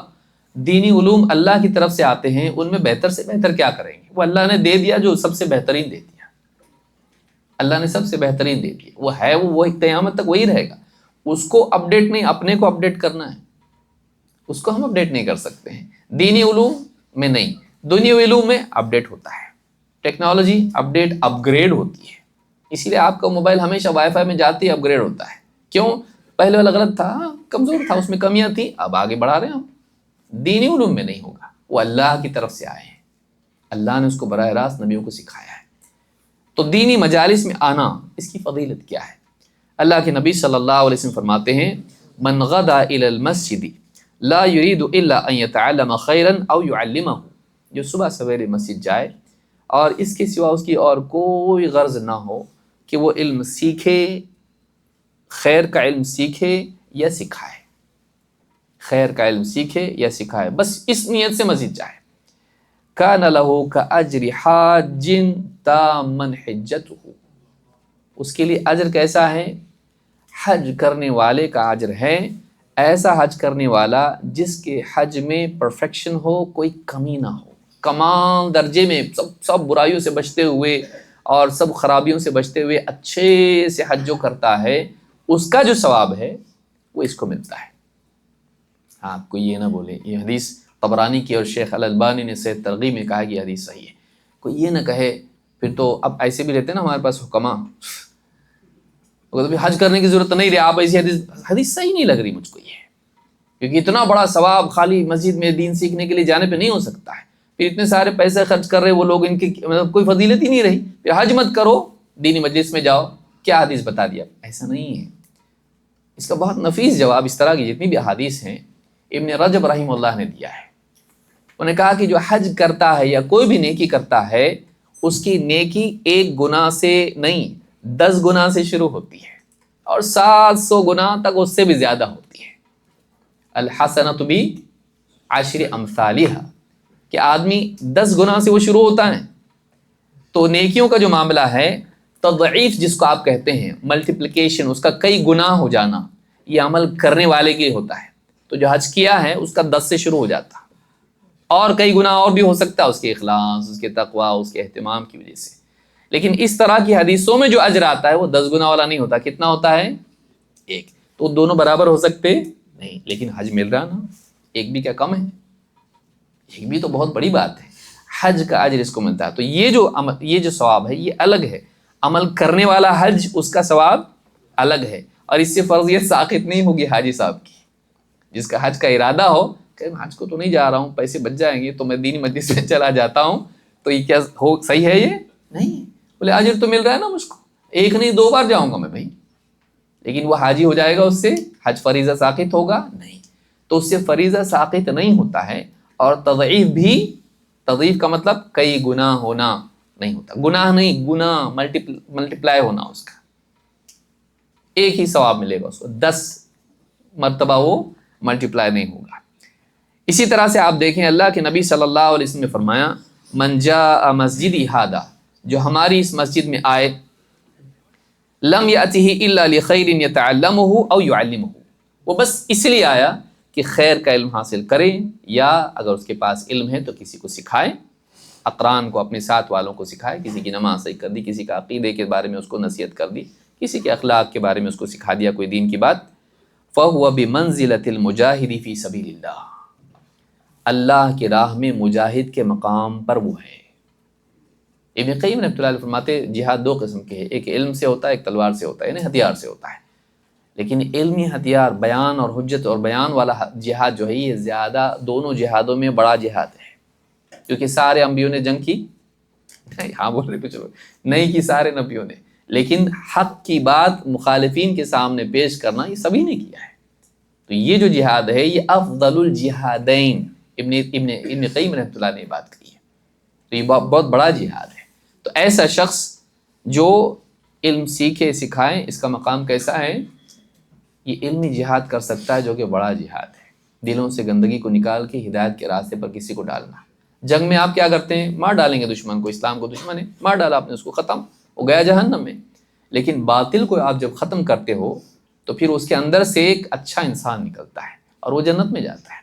ابن عباس رضی اللہ تعالیٰ عنہ کیا گئے؟ تلوار لے کے گئے تھے خوارج کے پاس، سوچیے، وہ علم کے ساتھ گئے ان کے پاس اور ان کے ساتھ بات کی، ان کے سوالوں کا جواب دیا، تو کیا نتیجہ ہوا؟ کئی ہزار لوگ رجوع کر لیے، خوارج سے کٹ کے الگ ہو گئے، کئیوں کو اللہ نے ہدایت دی، ان سے جنگ کرتے قتل ہو جاتے ہو، لیکن ان کو ہدایت ملی ان کے ذریعے سے۔ یہ علم والا جہاد ہے جس سے لوگ جنتی بنتے ہیں، اس کی بھی اہمیت ہے، وہ مجبوری ہے اور اس کی ضرورت زیادہ ہے۔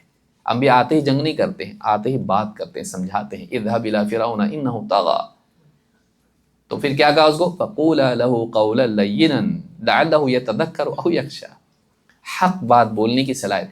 اسی لیے موسیٰ علیہ السلام نے کیا مانگا تھا اللہ سے؟ رب اشرح لي صدری ويسر لي امری واحلل عقدۃ من لسانی يفقهوا قولی، اور ایک تلوار بھی دے دیں۔ سوچیے، زبان مانگی حق بات کرنے کے لیے، بہت بڑی نعمت ہے، یہ بڑی طاقت ہے، علم کے ساتھ زبان کا ملنا بہت بڑی طاقت ہے، اس سے لوگوں کی زندگیاں بدل سکتی ہیں، ملک کے ملک بدل سکتے ہیں۔ علم حاصل کرنا ضروری، کہاں ہوگا یہ؟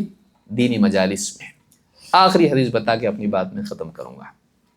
اللہ کے نبی صلی اللہ علیہ وسلم فرماتے ہیں یہ دینی مجالس کے بارے میں، اللہ تعالیٰ اسی مجالس میں ہم کو بار بار آنے کی توفیق عطا فرمائے۔ اللہ کے رسول صلی اللہ علیہ وسلم فرماتے ہیں وَمَجْتَمَعَ قَوْمٌ فِي بَيْتٍ مِّن بُيُوتِ اللَّهِ يَتْلُونَ كِتَابَ اللَّهِ وَيَتَدَارَسُونَهُ بَيْنَهُمْ، جب بھی کچھ لوگ اللہ کے گھروں میں سے کسی گھر میں جمع ہوتے ہیں، اللہ کے گھروں میں سے کسی گھر میں، آن لائن، اللہ کے گھروں میں سے کسی گھر میں جمع ہوتے ہیں، یتلون کتاب اللہ، اللہ کی کتاب پڑھتے ہیں، وَيَتَدَارَسُونَهُ بَيْنَهُمْ، اور اسے آپس میں، صرف پڑھتے نہیں، تلاوت نہیں، آپس میں اس کی مدارست کرتے ہیں، سیکھتے سکھاتے ہیں۔ جاننے والا نہیں جاننے والوں کو سکھاتا ہے، جاننے والا نہیں جاننے والوں کو سکھاتا ہے۔ کیا ہوتا ہے اس کا فائدہ؟ کیا اس پر اجر ہے؟ إِلَّا نَزَلَتْ عَلَيْهِمُ السَّكِينَةُ، ان پر اللہ کی طرف سے سکینت نازل ہوتی ہے۔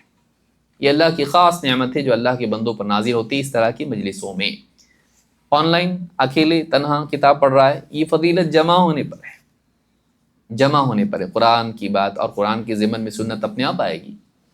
تو إِلَّا نَزَلَتْ عَلَيْهِمُ السَّكِينَةُ وَغَشِيَتْهُمُ الرَّحْمَةُ، معلوم ہے سکینت رحمت سے الگ ہے، انہیں اللہ کی طرف سے اللہ کی رحمت ڈھانپ لیتی ہے، انہیں رحمت ڈھانپ لیتی ہے۔ وَحَفَّتْهُمُ الْمَلَائِكَةُ، اور فرشتے انہیں گھیر لیتے ہیں، فرشتے انہیں گھیر لیتے ہیں۔ وَذَكَرَهُمُ اللَّهُ فِي مَنْ عِنْدَهُ، اور اللہ اپنے پاس مقرب فرشتوں کے درمیان ان کا ذکر خیر کرتا ہے، ان کی تعریف کرتا ہے اللہ تعالیٰ۔ اگر کسی کوئی بتایا آپ کو کہ فلاں جو ہے پرنس آپ کی تعریف کر رہا تھا اس مجلس میں، آپ سنیں نہیں، آپ دیکھیں نہیں، لیکن سن کے کتنا اچھا لگتا ہے آپ کو، ہاں میرا، ہاں فلاں فلاں بادشاہ ہے آپ کا ذکر کر رہا تھا، کیا بول رہا تھا؟ بہت اچھا آدمی ہو، ہاں اچھا۔ تو صرف یہ سن کے ہی دل خوش خوش ہو جاتا ہے، پورا دن صحیح جائے گا اس کا، بیوی سے بھی اچھے سے بات کرے گا جا کے، کہ کوئی میرا بادشاہ میرا ذکر خیر، رب العالمین، آسمان و زمین کا مالک، دنیا اور آخرت کا رب، مالک یوم الدین، جو سب کچھ کر سکتا ہے، جو چاہے دے سکتا ہے، وہ اپنے پاس کن کے درمیان، کس کے سامنے؟ فرشتوں پر فخر جتاتے ہوئے میرے بندے میری خاطر جمع ہے، دینی مجلس میں جمع ہے، کیا سیکھ رہے ہیں؟ میرا دین سیکھ رہے ہیں، میری کتاب پڑھ رہے ہیں، اللہ کا کلام پڑھ رہے ہیں، اور اللہ کے نزدیک اس کی قدر نہ ہو سکتا ہے۔ تو اللہ تعالیٰ اپنے مقرب فرشتوں کے سامنے ان کا ذکر خیر اچھا ذکر کرتا ہے. تو سکینت کا نازل ہونا، رحمت کا ڈھانپ لینا، فرشتوں کا گھیر لینا اور اللہ کا ان کی تعریف کرنا فرشتوں کے سامنے، یہ 4 چیزیں آپ مجلس کے سوا کہاں سے لائیں گے؟ وہ آدمی محروم ہے جو دینی مجالس میں نہیں آتا ہے، بھلے اس کے پاس علم ہو، بھلے وہ پڑھتا ہو، بھلے وہ بعد میں ڈاؤن لوڈ کرتا ہو، لیکن یہ کہاں سے لائے گا وہ؟ اس کے لیے دینی مجالس میں آنا چاہیے. آئیں گے سب لوگ؟ اللہ تعالیٰ جتنے اللہ کا فضل و کرم ہے، یہاں اتنے علماء موجود ہیں جن کی مجالس مسلسل ہوتی رہتی ہیں، اور اب تفصیلات بھی آپ نے سنی. ہم کو ان دینی مجالس میں اللہ تعالیٰ بار بار آنے کی توفیق عطا فرمائے، لیکن ایسے لوگوں کی مجلس میں نہیں جانا جن کا منہج صحیح نہیں ہو، عقیدہ غلط، بدعات سکھاتے ہیں اور غلط اصول بتاتے ہیں. ایسے لوگوں کی آپ سنیں اور کہیں اور چلے جائیں گے، ایسا بھی نہیں ہو. ایسے ہی علماء کی مجالس میں آنا چاہیے، ایسوں کی مجلس میں آنا چاہیے جو قرآن اور سنت کا علم دیں اور سلف کے منہج کے مطابق. سلف کون؟ صحابہ، تابعین، تبع تابعین، ان کے بعد جتنے اہل حق ہیں جو اسی راستے پر تھے، جو اس طریقے سے علم دیتے ہیں، انہی کے مجلس میں جانا چاہیے، دوسروں کے مجلس میں نہیں. جھانک کے بھی نہیں دیکھنا وہاں پہ، جھانک کے بھی نہیں دیکھنا وہاں پہ، کیونکہ جھانک کے گرنے کے چانسز زیادہ رہتے. بچوں کیا بولتے ہیں؟ ٹیرس پہ کہ جھانکو مت نیچے، گرنے کے چانسز ہوتے ہیں. تو نہیں جانا ایسی مجالس میں. صرف ویسے ہی لوگوں سے علم حاصل کریں، انہی علماء سے لیں جو کتاب و سنت اور منہج سلف کے پابند ہوں. اللہ رب العالمین ہم سب کو اس طرح اہتمام سے مجالس میں آنے کی توفیق عطا فرمائیں، اہل حق سے حق کو لینے والا بنائیں اور اس کے مطابق عمل کرنے والا بنائیں. اقول هذا استغفر اللہ لی ولکم. السلام علیکم ورحمۃ اللہ تعالیٰ. تشریف رکھیں، انشاءاللہ 10 منٹ آپ کو دیتے ہیں شیخ سے سوالات کے لیے. ایک شیخ کا ہی واقعہ جو ہے نا میں نے سنا ان سے، میں بیان کیے دیتا ہوں. ہمارے ایک ریاض میں دوست ہیں شیخ فرقان صاحب، یہ جالیات عربوہ میں ہوتے ہیں. تو پچھلے دنوں ریاض کے اندر ان کے پروگرام جب چلے تو اللہ ان کو ضائع خیر تھے، مجھے لنک جو ہے نا وہ بھیج دیتے تھے یوٹیوب کا لائیو. تو میں شیخ کا درس سن رہا تھا، وہاں پر بہت انہوں نے نکتے کا جو ہے نا وہ ایک پوائنٹ بیان کیا. انہوں نے کہا کہ دیکھیں اللہ کے نبی صلی اللہ علیہ وسلم کے سامنے جب عمر رضی اللہ تعالیٰ عنہ نے وہ تورات پڑھنا شروع کی تو رسول اللہ صلی اللہ علیہ وسلم نے فرمایا کہ اگر صاحب تورات یعنی موسیٰ علیہ السلام بھی آ جائیں اور آپ ان کے پیچھے لگ جائیں تو آپ گمراہ ہو جائیں. تو انہوں نے ماشاءاللہ بیان کیا. انہوں نے کہا کہ دیکھو نبیوں کی موجودگی میں، رسولوں کی موجودگی میں، نبی اکرم صلی اللہ علیہ وسلم کی جب بات آ جائے تو آپ نبیوں اور رسولوں کے پیچھے نہیں چل سکتے، گمراہ ہو جائیں گے. جب نبی موجود ہے، ان کی بات موجود ہے، تو آپ یہ جو امام ہیں جن کے پیچھے جو ہے نا لوگ چلتے ہیں، ان کی کیا اوقات ہے نبیوں کے سامنے؟ ان کی کیا اوقات ہے کہ نبیوں کے سامنے، نبیوں کے اندر اللہ کے نبی صلی اللہ علیہ وسلم جو حیثیت ہے، نبی موجود ہو تو کس کی بات ماننی پڑے گی؟ محمد صلی اللہ علیہ وسلم. اور یہاں جو ہے نا لوگ اماموں کے پیچھے چلتے ہیں، تو ان اماموں کی محمد صلی اللہ علیہ وسلم کی بات کے سامنے کیا اوقات ہے؟ بہت اچھا انہوں نے ماشاءاللہ وہاں پر نقطہ بیان کیا. اور اسی طرح ایک اور بھی واقعہ میں اپنے حوالے سے بیان کی دیتا ہوں. پریم کو بلّہ بہت بڑا ایک کمپنی ہے، وہاں پر یہ کرونا سے پہلے کی بات ہے. تو مجھے کیمپ ہاؤس نے آ کر کہا کہ آپ امام ابو حنیفہ کے حوالے سے کہتے ہیں کہ وہاں پر یہ تقلید نہیں کرنی چاہیے ان کی فلاں فلاں، اور آج جمعہ پڑھانے کے لیے آئیں گے تو جو ہے نا ذرا تیار ہو کے آنا. میں نے کہا، اور میں نے قدرتی موضوع بھی یہی تھا کہ اللہ اس کے رسول صلی اللہ علیہ وسلم کی جو اطاعت، فَإِن تَنَازَعْتُمْ فِي شَيْءٍ فَرُدُّوهُ إِلَى اللَّهِ وَرَسُولِهِ، یہ موضوع تھا.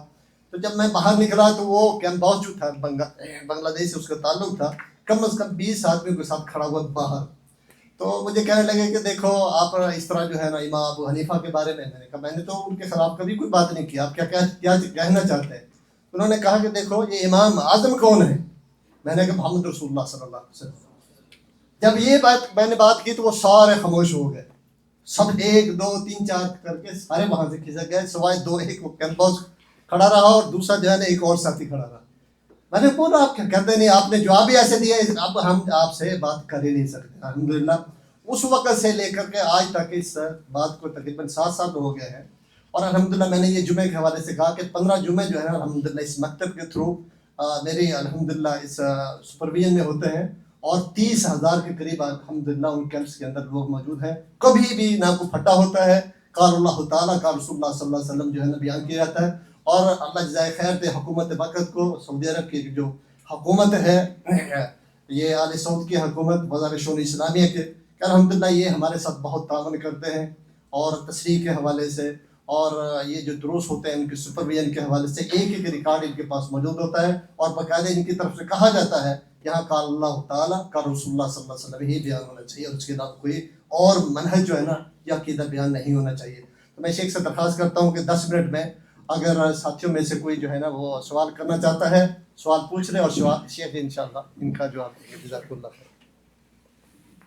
یہاں مجلس میں اگر کوئی نیا آدمی آیا ہو پہلی بار تو یہ نہ سمجھے کہ ہم ائمہ کا احترام نہیں کرتے ہیں، جیسا ابھی بتایا گیا آپ کو، ہم لوگ ائمہ کو ماننے والے لوگ ہیں، لیکن جیسا کہ حدیث میں بھی آیا ہے تو ہم نبی صلی اللہ علیہ وسلم پر ائمہ کو ترجیح نہیں دیتے، نبی کے برابر یا نبی سے بڑھ کر نہیں مانتے۔ جب نبی صلی اللہ علیہ وسلم کی بات آ جاتی ہے تو پھر اب کسی کی نہیں، تو چاہے وہ کوئی اور نبی کیوں نہ ہو۔ ظاہر بات ہے کہ انبیاء کے سردار ہیں محمد صلی اللہ علیہ وسلم، اور ہمارے لیے آپ کی تعلیمات، آپ کی شریعت کی پیروی لازم ہے، تو ہم نبی کی بات کسی اور کی وجہ سے نہیں چھوڑ سکتے ہیں۔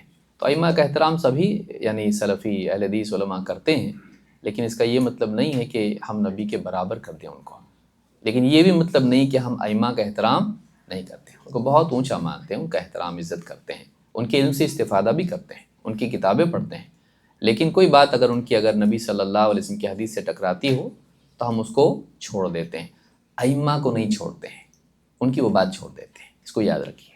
ماں باپ کی بات کبھی غلط بھی تو ہوتی ہے نا، کیا کرتے ہیں چھوڑ دیتے ہیں ان کو، اب جا رہا ہوں میں سلام علیکم، ہاں کرتے ایسا، اس بات کو چھوڑ دیتے ہیں۔ ماں باپ کو، علماء ماں باپ سے بڑھ کر ہوتے ہیں کے اعتبار سے، تو ان کو ہم نہیں چھوڑتے ہیں، لیکن اس بات کو چھوڑ دیتے ہیں، اس کو یاد رکھے۔ کوئی نیا آدمی آیا ہو سکتا ہے یہ نہ سمجھ لے کہ ہاں آپ نئے ہیں، یہ سوال پوچھے تو فوراً ہاتھ اٹھاؤ کہ نئے آدمی کوئی آیا، ایسا سوال مت پوچھیے جو میرے لیے جواب دینا مشکل ہو جائے۔ اور میں سب جانتا ہوں ایسا بھی نہیں ہے، بہت زیادہ نہیں جانتا ہوں، تھوڑا موڑا جانتا ہوں۔ میرا سوال ہے کہ گھر میں داخل ہونے کی دعا ہے بسم اللہ ولجنا و بسم اللہ خرجنا وعلی ربنا توکلنا، اس تعلق سے یہ کیا سنت سے ثابت ہے، اس کو پڑھنا چاہیے داخل ہونے کے ٹائم، کیونکہ علامہ البانی رحمۃ اللہ علیہ اور شیخ ابن باز رحمۃ اللہ علیہ کا موقف الگ الگ ہے۔ اس باب میں جو حدیث آئی ہے اللہم انی اسألک خیر المولج و خیر المخرج، بسم اللہ ولجنا و بسم اللہ خرجنا وعلی اللہ ربنا توکلنا، یہ دعا ہے۔ تحقیق یہ ہے کہ شیخ الالبانی نے اس حدیث کو ضعیف کہا ہے۔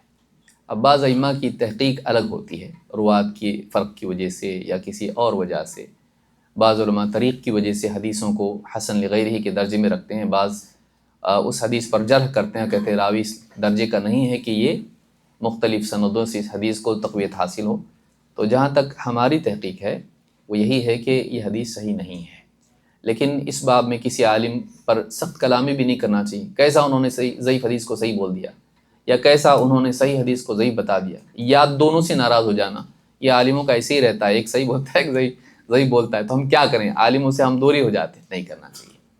آپ کی جتنی استعداد ہے آپ تحقیق کریں، اگر آپ میں اتنی استعداد ہے کہ آپ دونوں کی تفصیل دیکھ سکتے ہوں، کیوں صحیح کیوں ضعیف، دیکھیے اگر طالب علم ہے تو، اگر نہیں ہے تو آپ کے نزدیک جو زیادہ معتبر عالم ہے اس میدان کا، اس کی بات کو مانیے۔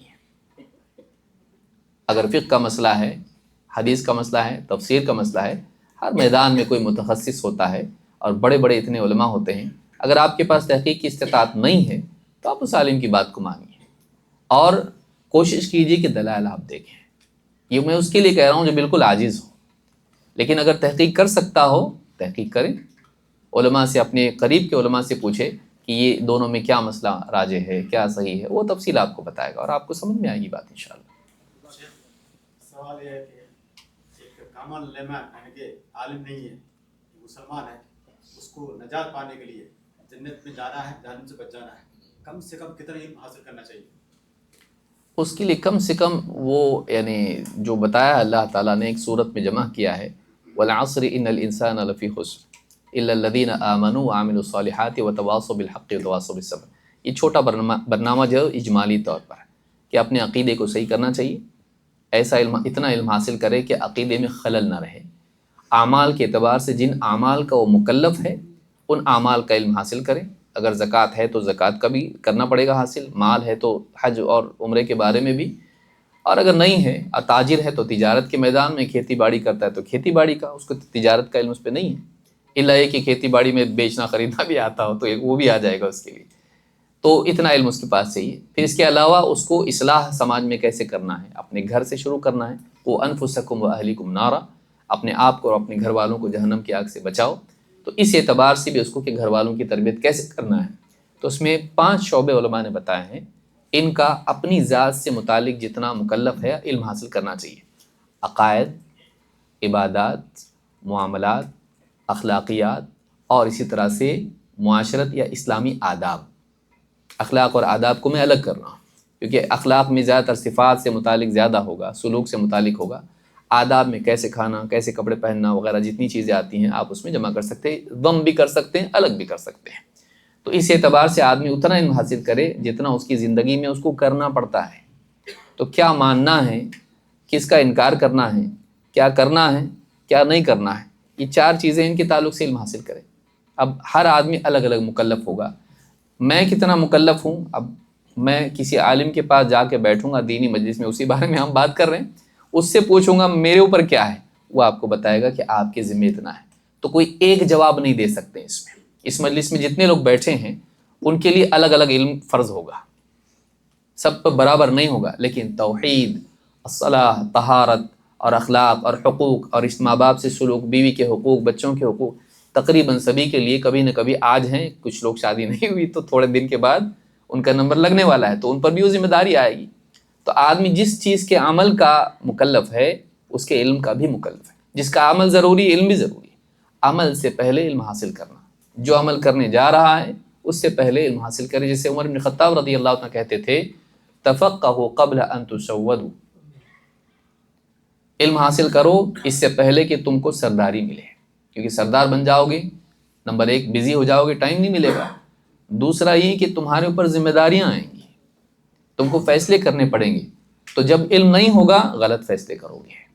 اس کے لیے یعنی آدمی کسی بھی پوزیشن پر، کسی بھی مقام پر، کسی بھی ذمہ داری پر پہنچنے سے پہلے اس کا علم حاصل کرے تو ایسا آدمی ذمہ داری کو صحیح طور پر ادا کر سکتا ہے. چاہے وہ ذمہ داری بزنس کے اعتبار سے ہو، خاندان کے اعتبار سے ہو، سیاست اور دعوت کے اعتبار سے ہو، کسی بھی اعتبار سے. تو کوئی ایک قانون اس میں ہم یعنی کوئی ایک چیز نہیں بتا سکے اتنی کتابیں پڑھیں. ہر عالم آپ کو آپ کے حساب سے بتائے گا. ٹھیک. ایک سوال ہے، جو رشتے دار اگر باطل فرقوں سے تعلق رکھتے ہیں، اب ہمارے بہت اچھے تعلقات ہیں، ہم کس طرح کیا اسلوب اختیار کرنا چاہیے انہیں صحیح منہج کی طرف لے کے آنے اور تعلقات بھی نہ خراب ہوں؟ کچھ نرم زبان اور مضبوط دلیل اور صبر. فقول لہ قولا لینا. اللہ تعالیٰ نے موسیٰ علیہ السلام کو فرعون کے پاس بھیجا. اس سے زیادہ گمراہ کون ہو سکتا ہے جو انا ربکم الاعلی کہے، ما لکم من الہ غیری کہے، میرے سوا تمہارا کوئی معبود نہیں، میں تمہارا سب سے بڑا رب ہوں. اس سے بڑھ کے گمراہی کیا ہو سکتی ہے. لیکن اللہ تعالیٰ نے موسیٰ علیہ السلام سے کہا وقولا لہ قولا لینا، تم اس سے نرم بات کرو. تو ہم نرمی سے بات اگر کریں تو اکثر ہوتا یہ کہ ہم سختی سے بولتے ہیں اس لیے کہ وہ بری چیز میں مبتلا ہے، لیکن وہ چیز اس کو ہٹ کر جاتی ہے اور وہ کہتا ہے کہ میرا انسلٹ کر رہے ہیں، پھر آپ کی بات نہیں سنتا ہوں. جب آپ اس سے اخلاق سے پیش آئیں گے، نرمی سے پیش آئیں گے تو وہ آپ کی بات سننے کی پوزیشن میں آئے گا. ابھی سنا نہیں اس نے بات، لیکن آپ کے اخلاق کی وجہ سے، نرمی کی وجہ سے وہ آپ کی بات پہ کانسنٹریٹ کرے گا، اس پر دھیان دے گا، آپ کے سلوک پر نہیں. اگر آپ نے سختی سے حق بات بولی تو آپ کی بات پر وہ دھیان نہیں دے گا، اس سلوک کے بارے میں سوچتا رہے گا. تو اس کے لیے آپ نرمی سے جب بات کرتے ہیں تو اس کے لیے دروازے بند ہو جاتے ہیں فرار کے. اب صرف آپ کی بات کے بارے میں اس کو سوچنا پڑے گا. پھر اب بات کیسی ہونا چاہیے، ہم یہاں وہاں کی باتیں کریں، وہ بولے گا کچھ ان کے پاس ہے نہیں، بس ایسے ہم کو، کیونکہ وہ باپ دادا کے طریقے پہ چل رہا، اس کے پاس اتنے سارے دستار بندی کیے ہوئے ہرے ہرے جبے پہنے والے لوگ ہیں، اس کے پاس اتنی بڑی فوج اس کے پاس ہے، مدارس ان کے ہیں اور اتنی کتابیں ان کی لکھی ہوئی ہیں. تو اس کے سامنے ان کی عظمت ہے. آپ ان کے سامنے کیا ہو، ہم ان کے سامنے کیا ہیں. تو ان کے نزدیک وہ بڑے ہیں. تو آپ کی بات قبول کرنے کے لیے اس کے پاس اتنا بڑا پاورفل جملہ دلیل ہونا چاہیے. ہم بڑے نہیں ہیں، اللہ بڑا ہے. رسول صلی اللہ علیہ وسلم بندوں میں بڑے ہیں، اللہ نے آپ کو عظمت دی ہے. تو اب یہاں پر آپ دیکھیں اللہ اور اس کے رسول کی بات وہ بھی مانتا ہے. اللہ بڑا ہے وہ بھی مانتا ہے، رسول صلی اللہ علیہ وسلم ایک عظیم الشان رسول ہیں وہ بھی مانتا ہے. تو اب اپنے عالم سے بڑا تو مانتا ہے رسول صلی اللہ علیہ وسلم کو. آپ اللہ اور اس کے رسول کی بات بغیر کسی خلل کے، کمی کے پیش کریں اس کے سامنے اور پھر صبر کریں. ہم کیا کرتے ہیں, سنا نا اب عمل کر. تو ہم پولیس ڈپارٹمنٹ میں نہیں ہیں. اللہ نے کیا فرمایا, فذکر انما انت مذکر لست علیہم بمسیطر. تو ہم لوگوں کو بتا کے داروغہ ان پہ بننے جاتے ہیں. آپ معلوم پڑا دیکھیں گے تو عمل کرتا کہ نہیں کرتا. تو ہم اس کے محاسب نہیں ہیں, اللہ تعالیٰ محاسبہ کرنے والا ہے. ہم تبلیغ کرنے والے ہیں, ہم اس کو سمجھانے والے ہیں. اللہ تعالیٰ نے اپنے نبی سے کہا کہ ان انت الا نذیر, آپ بس برائی سے خبردار کرنے والے ہو, برے انجام سے. تو ہم اکثر ہوتا ہے کہ ہم جب بتاتے ہیں تو پھر اس کا اگلا سٹیپ کیا ہوتا ہے, فتویٰ. نہیں مانتا وہ کافر, اسلام سے نکل گیا. نہیں, بتانے کے بعد بیج کو پودا اور پودے کو پیڑ بننے کے لیے تھوڑا صبر لگتا ہے. آپ نے بیج بو دیا, اب وہاں کھڑے ہو کے دیکھ رہے آتا کیا نہیں آئے گا, تھوڑا ٹائم لگتا ہے اس کو. تو ہم اگر حق بات کسی تک پہنچائے تو ہم چاہتے ہیں انسٹنٹ, مجھے 10 سال لگے سمجھنے میں تو اس کو 1 منٹ لگنا چاہیے. ہم بھی تو لیٹ آئے ہیں, ہم بھی تو سوچ کے آئے ہیں, کئی بار گرتے پڑتے لڑکتے پھر ہم لوگ آئے ہیں. لیکن ہم چاہتے ہیں کہ جس کو میں بتاؤں جلدی سے وہ بن جانا چاہیے. تو کسی کو بتا کے ہم کیا کریں, اس کو تھوڑا ٹائم دیں سیٹل ہونے کے لیے, سمجھنے کے لیے. آپ خود بولیں, مزید غور کیجیے اپنی میری بات پر, اور دیکھیں اور تحقیق کریں. اس کو جتنا آپ تنگ کرو گے وہ بھاگے گا, جتنا آپ کھلا چھوڑو گے وہ آپ کے پاس آئے گا. یہ دنیا والے جانتے ہیں. اب دینی میدان میں ہم بھول جائیں تو یہ 3 چیزیں یاد رکھیں, نرم زبان اور اخلاق. اگر اس پر آپ اور جوڑ دیں اکرام, تو اور بھی زیادہ اس کے لیے اچھا ہے. اچھے اخلاق سے پیش آئیں, خصوصاً اگر سماج میں اس کا کچھ مقام ہے تو. اور دوسرا یہ کہ آپ دلائل کے ساتھ پیش کریں. اور تیسرا یہ کہ آپ پہ اس کے بعد ویٹ کریں, مطلب ٹھیک ہے ٹائم دیں, اس کو ڈیسیجن لینے کے لیے ٹائم دیں. شیخ صاحب ایک سوال ہے, آخری سوال ہے جی سے. جیسے حناف کی مجلسوں میں ان کے جو عالم لوگ ہیں ہمارے اسلاف کے خلاف بار بار ایک جو الفاظ ہے وہ استعمال کرتے ہیں, غیر مقلدین. تو اس کا جواب ہم کس طرح دیں؟ اس سے ہم یہ کہیں کہ ان غیر مقلدین کہتے تو یہ مطلب اس کے بعد کچھ آگے پیچھے نہیں ہے. غیر مقلدین یعنی جیسے جو سرائی الفاظ ہی شریعت میں متبی ہے, مگر یہ متبی سے ان کا کوئی واسطہ نہیں, بس غیر مقلد کر کے ان کے عوام کو لوگ خود گمراہ. اب اس کو بالکل الف با تا سے اس کو بتانا پڑے گا آپ کو. اگر کوئی آدمی آ کے کہتا ہے آپ غیر مقلد ہو, تو آپ ان سے کہیں کہ ہم کیا ہیں یہ ہم بتائیں گے. آپ کے بارے میں کچھ بھی بول دوں اگر, تو کیا میرا آپ کے بارے میں بولنا صحیح ہوگا, یا آپ اپنا تعارف کرائیں. جیسے اس کا نام احمد ہو اور آپ کہیں کہ تیرا نام جلیل ہے, تو کیا صحیح ہوگا؟ اس کو سمجھائیں آپ ایسے کہ نہیں, تو آپ کا نام میں بتاؤں گا یا آپ, کون بتائے گا؟ ہر آدمی اپنا نام بتائے گا نا. تو ہم یہ نہیں مانتے کہ ہمارا نام غیر مقلد ہے, تو آپ زبردستی اگر ہم کو نام دیں تو یہ صحیح نہیں ہوگا. جیسے میں آپ کو کوئی زبردستی نام دے دوں تو یہ صحیح نہیں ہوگا, کیونکہ آپ کا نام آپ کا ہے, میرا نام میرا ہے. تو میرا نام, ہم غیر مقلد نہیں ہیں. دوسری بات پھر وہ کیوں غیر مقلد کہتے ہیں ہم یہ بھی بتائیں گے آپ کو. اس لیے اس کو کہیے آپ, میں آپ کو نہیں کہہ رہا ہوں, اس کو کہہ رہا ہوں. وہ اس لیے کہتے ہیں کہ ہم کسی ایک امام کی تقلید نہیں کرتے ہیں. ہمارا کہنا یہ ہے کہ اماموں سے استفادہ کرنا چاہیے, ہم کسی امام کے مخالف نہیں ہیں. اور ہم یہ کہتے ہیں کہ ائمہ نے جو بھی سکھایا اچھا سکھایا. اس سے آپ پوچھیے تم کون ہو, وہ ہے حنفی مثلا, مثال کے طور پر کہہ رہا ہوں کہ آپ امام, ہم کیوں غیر مقلد ہیں؟ کہ ہم اماموں کو نہیں مانتے یا اماموں کی نہیں مانتے. ٹھیک, آپ امام شافعی کی بات مانتے نہیں, کیوں نہیں مانتے آپ؟ اس لیے کہ ہم حنفی ہیں. اچھا, آپ امام ابو حنیفہ کی وجہ سے امام شافعی کی نہیں مانتے, تو آپ غیر مقلد نہیں ہیں کیا؟ کیونکہ آپ امام شافعی کی تقلید نہیں کرتے. آپ امام احمد بن حنبل کی تقلید کرتے نہیں, آپ امام مالک کی تقلید کرتے نہیں, آپ امام ابو حنیفہ کی کرتے ہو. ان تینوں کی آپ کیوں نہیں کرتے؟ اس لیے کہ آپ امام ابو حنیفہ کی تقلید کرتے ہو. تو ایک امام کی وجہ سے آپ 3 امام کو چھوڑ سکتے ہو. ہم امام الانبیاء کی وجہ سے امام کو نہیں چھوڑ رہے ہیں, ان کی کسی ایک بات کو نہیں چھوڑ سکتے. اب پورا چھوڑ دینا امام شافعی کو, ایک بھی بات نہیں مانتے. امام احمد ایک بھی بات نہیں مانتے. امام مالک ایک بھی بات نہیں مانتے. آپ ٹوٹل چھوڑ دے رہے اماموں کو, ہم ٹوٹل نہیں چھوڑ رہے ہیں. اور کس کی وجہ سے آپ چھوڑ رہے ہو؟ اپنے امام کی وجہ سے, جو کہ نبی صلی اللہ علیہ وسلم سے بہت چھوٹے ہیں.